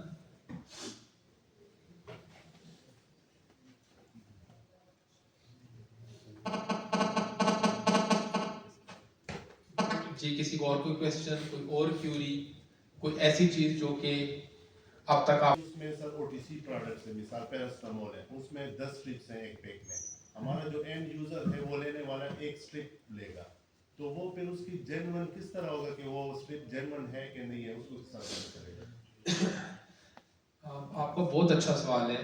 देखिए कुछ चैलेंजेस हमें इस ट्रैक एंड ट्रेस सिस्टम के बीच में ऐसे हैं जो ग्लोबली शायद और लोगों को नहीं आते होंगे। आप तो 10 strips in a single pack की बात कर रहे हैं, यहाँ पर जो एंड यूजर है, जो कंज्यूमर या पेशेंट है, वो तो 3 गोलियां भी लेते हैं। देखिए दुनिया में और कहीं नहीं होता कि जाओ मुझे एक गोली सिप्रोफ्लॉक्सासिन की एक गोली दे दो, ये कहीं नहीं होता दुनिया में। लेकिन अनफॉर्चुनेटली पाकिस्तान में ये प्रॉब्लम्स हैं। लेकिन आप ये देखें कि हम मेजॉरिटी स्टेक जो है, अगर हमारे पास 100 अद्वियात हैं तो हम उनमें से 80-90 को तो कवर कर लें, जो 10 रह जाएंगी उनको हम फिर देख लेंगे या उसके ऊपर उस वक्त हम फोकस कर लेंगे। लेकिन आपकी बात भी बिल्कुल ठीक है कि हमारे यहाँ पे लोग स्ट्रिप्स में लेते हैं, लूज में लेते हैं, तो हमारे यहाँ उन चीज़ों को कैटर करना, मैनेज करना प्रॉब्लम है। लेकिन वंस जब रूल्स, जब प्रोसीजर्स कंप्लीट हो जाएंगे, हम बाकी दुनिया के साथ बराबर हो जाएंगे, तो फिर ये प्रॉब्लम्स हमें नहीं होंगी। देखिए इस तरह तो प्रेस्क्रिप्शन के बगैर दवाई नहीं मिलनी चाहिए। जी, किसी और का कोई क्वेश्चन, कोई और क्यूरी? ये जो आप डिफेक्टेड पेन रिसाइकल होगा तो जो रिसाइकल होगा उसका बिल क्या होगा? सर जो इसके बीच में रिजेक्ट करती है ना मशीन, वो बेसिकली प्रोडक्ट को रिजेक्ट नहीं करती, वो पैकिंग को करती है। ऑब्वियसली सर, बिल्कुल, वो दोबारा से डेटा में पहले एक चल रहा है फिर वही। जी सर, देखिए जो डेटा में चल रहा है, जो रिजेक्ट हुआ है वो नंबर निकल गया, जब दोबारा वो किसी नई डब्बी में पैक होगा तो वो नंबर एक्सेप्ट लिस्ट में ऐड हो जाएगा। ये सर ने बहुत अच्छा सवाल किया कि रिजेक्शन से मुराद ये नहीं है कि आपकी प्रोडक्ट रिजेक्ट कर रही है मशीन, या उसकी क्वालिटी को चेक करके रिजेक्शन कर रही है, बेसिकली वो उसकी प्रिंट क्वालिटी को चेक करके रिजेक्ट कर रही है, उसका आउटर यूनिट है। और आपकी वो जो आउटर यूनिट पे रिजेक्टेड दवाई है, आप उसको किसी भी मतलब उसी लाइन के ऊपर दोबारा से पैकिंग के लिए भेज देंगे, वो किसी नए पैक के ऊपर प्रॉपर्ली प्रिंट होकर एक्सेप्ट हो जाएगी।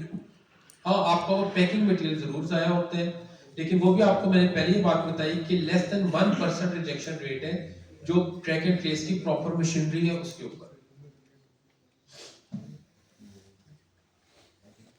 सर मेरा क्वेश्चन भी रिजेक्शन से रिलेटेड था कि जो यूनिट पैटर्न रिजेक्ट हो जाते हैं तो वो उसको हम दोबारा रीयूज कर सकते हैं? नहीं, देखिए जो कार्टन आपका रिजेक्ट हो गया ना, इसका मतलब ये है कि उसके ऊपर जो प्रिंटिंग है, वो प्रिंटिंग मशीन को अच्छी नहीं लगी, या मशीन को उस ISO 15415 के स्टैंडर्ड के मुताबिक नहीं लगी, या उस मशीन को ये नहीं लगा कि ये 2 साल या 3 साल तक इंक मौजूद रहेगी, कोई भी रीजन है, तो अब तो वो प्रिंट हो चुकी है डब्बी आपकी, अब वो इंक मिट तो सकती नहीं है। तो आपको जो पैकिंग पैक है, जो आपका पैकिंग यूनिट है, वो तो ऑब्वियसली डिस्ट्रॉय करना पड़ेगा, लेकिन जो उसके बीच में दवा मौजूद है, जो उसके बीच में आपकी प्रोडक्ट मौजूद है, वो आप उसको किसी और डब्बी में रीपैक करके उसको प्रिंट कर लेंगे।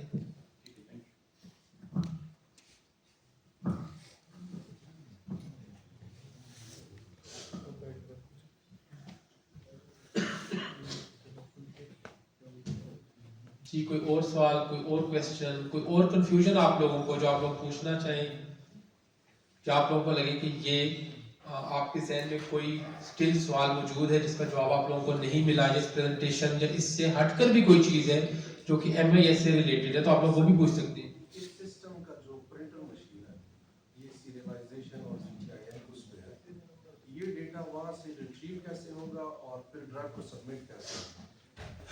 बिल्कुल ठीक है अदनान साहब, आपका सवाल बहुत अच्छे है। देखिए जिस तरह मशीन प्रिंटिंग कर रही है ना, तो मशीन जब बैच फिनिश करती है, प्रिंटिंग कंप्लीट कर लेती है, आप में से बहुत सारे ऐसे मैन्युफैक्चरर्स होंगे जिन्होंने PLC बेस्ड मशीनरी लगाई हुई होगी, जो कंप्यूटर कंट्रोल मशीनरी होती है, मैन्युफैक्चरिंग मशीनरी। या अगर आपको कभी वो देखने का इत्तेफाक हो, वो बेसिकली एक बैच प्रोड्यूस करती है, मैन्युफैक्चर करती है, जो भी प्रोसेस है उसमें, चाहे वो कंप्रेशन कर रही है, चाहे वो पैकिंग कर रही है, जो भी कर रही है, उसके बाद वो लास्ट के ऊपर आपको एक प्रिंटेड रिपोर्ट दे देती है कि हाँ भी मैंने इतने यूनिट्स पैक किए हैं, कंप्रेस किए हैं, या जो भी मैन्युफैक्चरिंग प्रोसेस जो उसके ऊपर परफॉर्म किया। सेम इसी तरह जो ये मशीनरी है, जब ये किसी भी बैच को, जो आपने बताया है इसको कि बैच 40,000 का है, 35,000 का है, जब उस बैच को फिनिश करेगी तो उसके बाद एक रिपोर्ट जनरेट कर लेगी कि भी मैंने 35,000 इस सीरियल नंबर के पैक्स प्रिंट कर लिए हैं, क्या आप ये डाटा ड्राइव को सबमिट करना चाहते हैं अभी? अगर आप यस करेंगे तो उसी वक्त सबमिट हो जाएगा।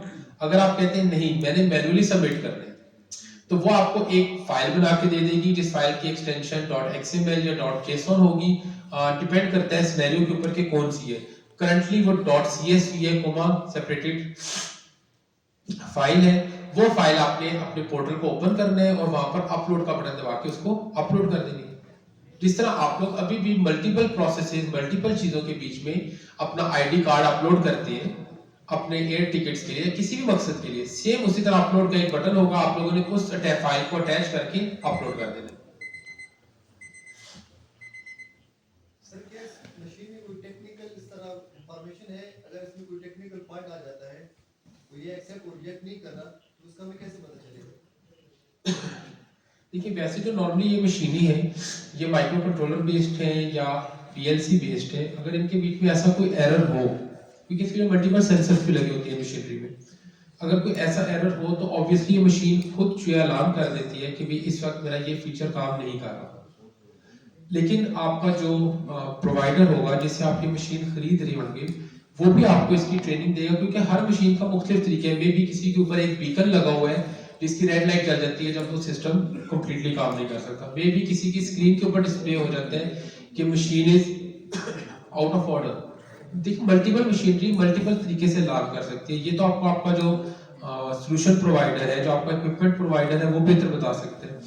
लेकिन नॉर्मली जितनी भी पीएलसी या माइक्रो कंट्रोलर बेस्ड मशीनरी होती है, उनके बीच में फीचर मौजूद होता है कि अगर वो काम ना कर रही हो चीज तो वो अलार्म या नोटिफाई जरूर कर देती है। इस मशीन के देखिए फीचर्स इनको देख के लगता है शायद ये बहुत कोई एक्सपेंसिव सी चीज है।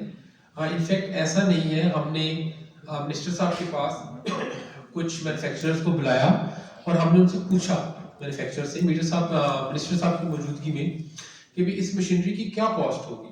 तो मोस्ट ऑफ द मैन्युफैक्चरर्स जो हैं उन्होंने जो हमें कॉस्ट बताई है वो 1.5 to 2 मिलियन है। मतलब 15 लाख से 20 लाख के दरमियान में एक परफेक्ट मशीन इस तरह की वो मिल जाती है। और आप लोगों ने जो अभी मशीनरी ली होगी वो भी अप्रॉक्सीमेटली इसी के करीब करीब ली होगी, ज्यादा की ली है। इसलिए आप ये सजेस्ट करा रहे हैं ताकि सर उसमें मेरा ये और इस मशीन में कम्युनिकेट विद द सिस्टम्स के कुछ डेट हुए हैं, रैप के पास भी चेक आ रहे हैं, जो जीटीएन प्रोवाइडर है it is linked to some database. Actually sir it is linked to a database, global database. तो जीएसएम का ग्लोबल डेटाबेस है, उसके साथ जो मैन्युफैक्चरर इज इट रिक्वायर्ड कि वो हर वक्त डेटा नहीं ये मैनुअली करता रहे? सर बल्कि मैनुअली प्रिंटिंग होती रहेगी, जब उसका बिल चलता है वो डाटा सबमिट करते हैं और वो हमें एक प्रोसेस डिफाइन कर देती है कि हाँ भी before leaving the premises, manufacturing premises को लीव करने से पहले उस प्रोडक्ट की वो डाटा को अपलोड करना है। अगर उस वक्त नेट नहीं चल रहा, घंटे बाद कर दें, 4 घंटे बाद कर दें। Second question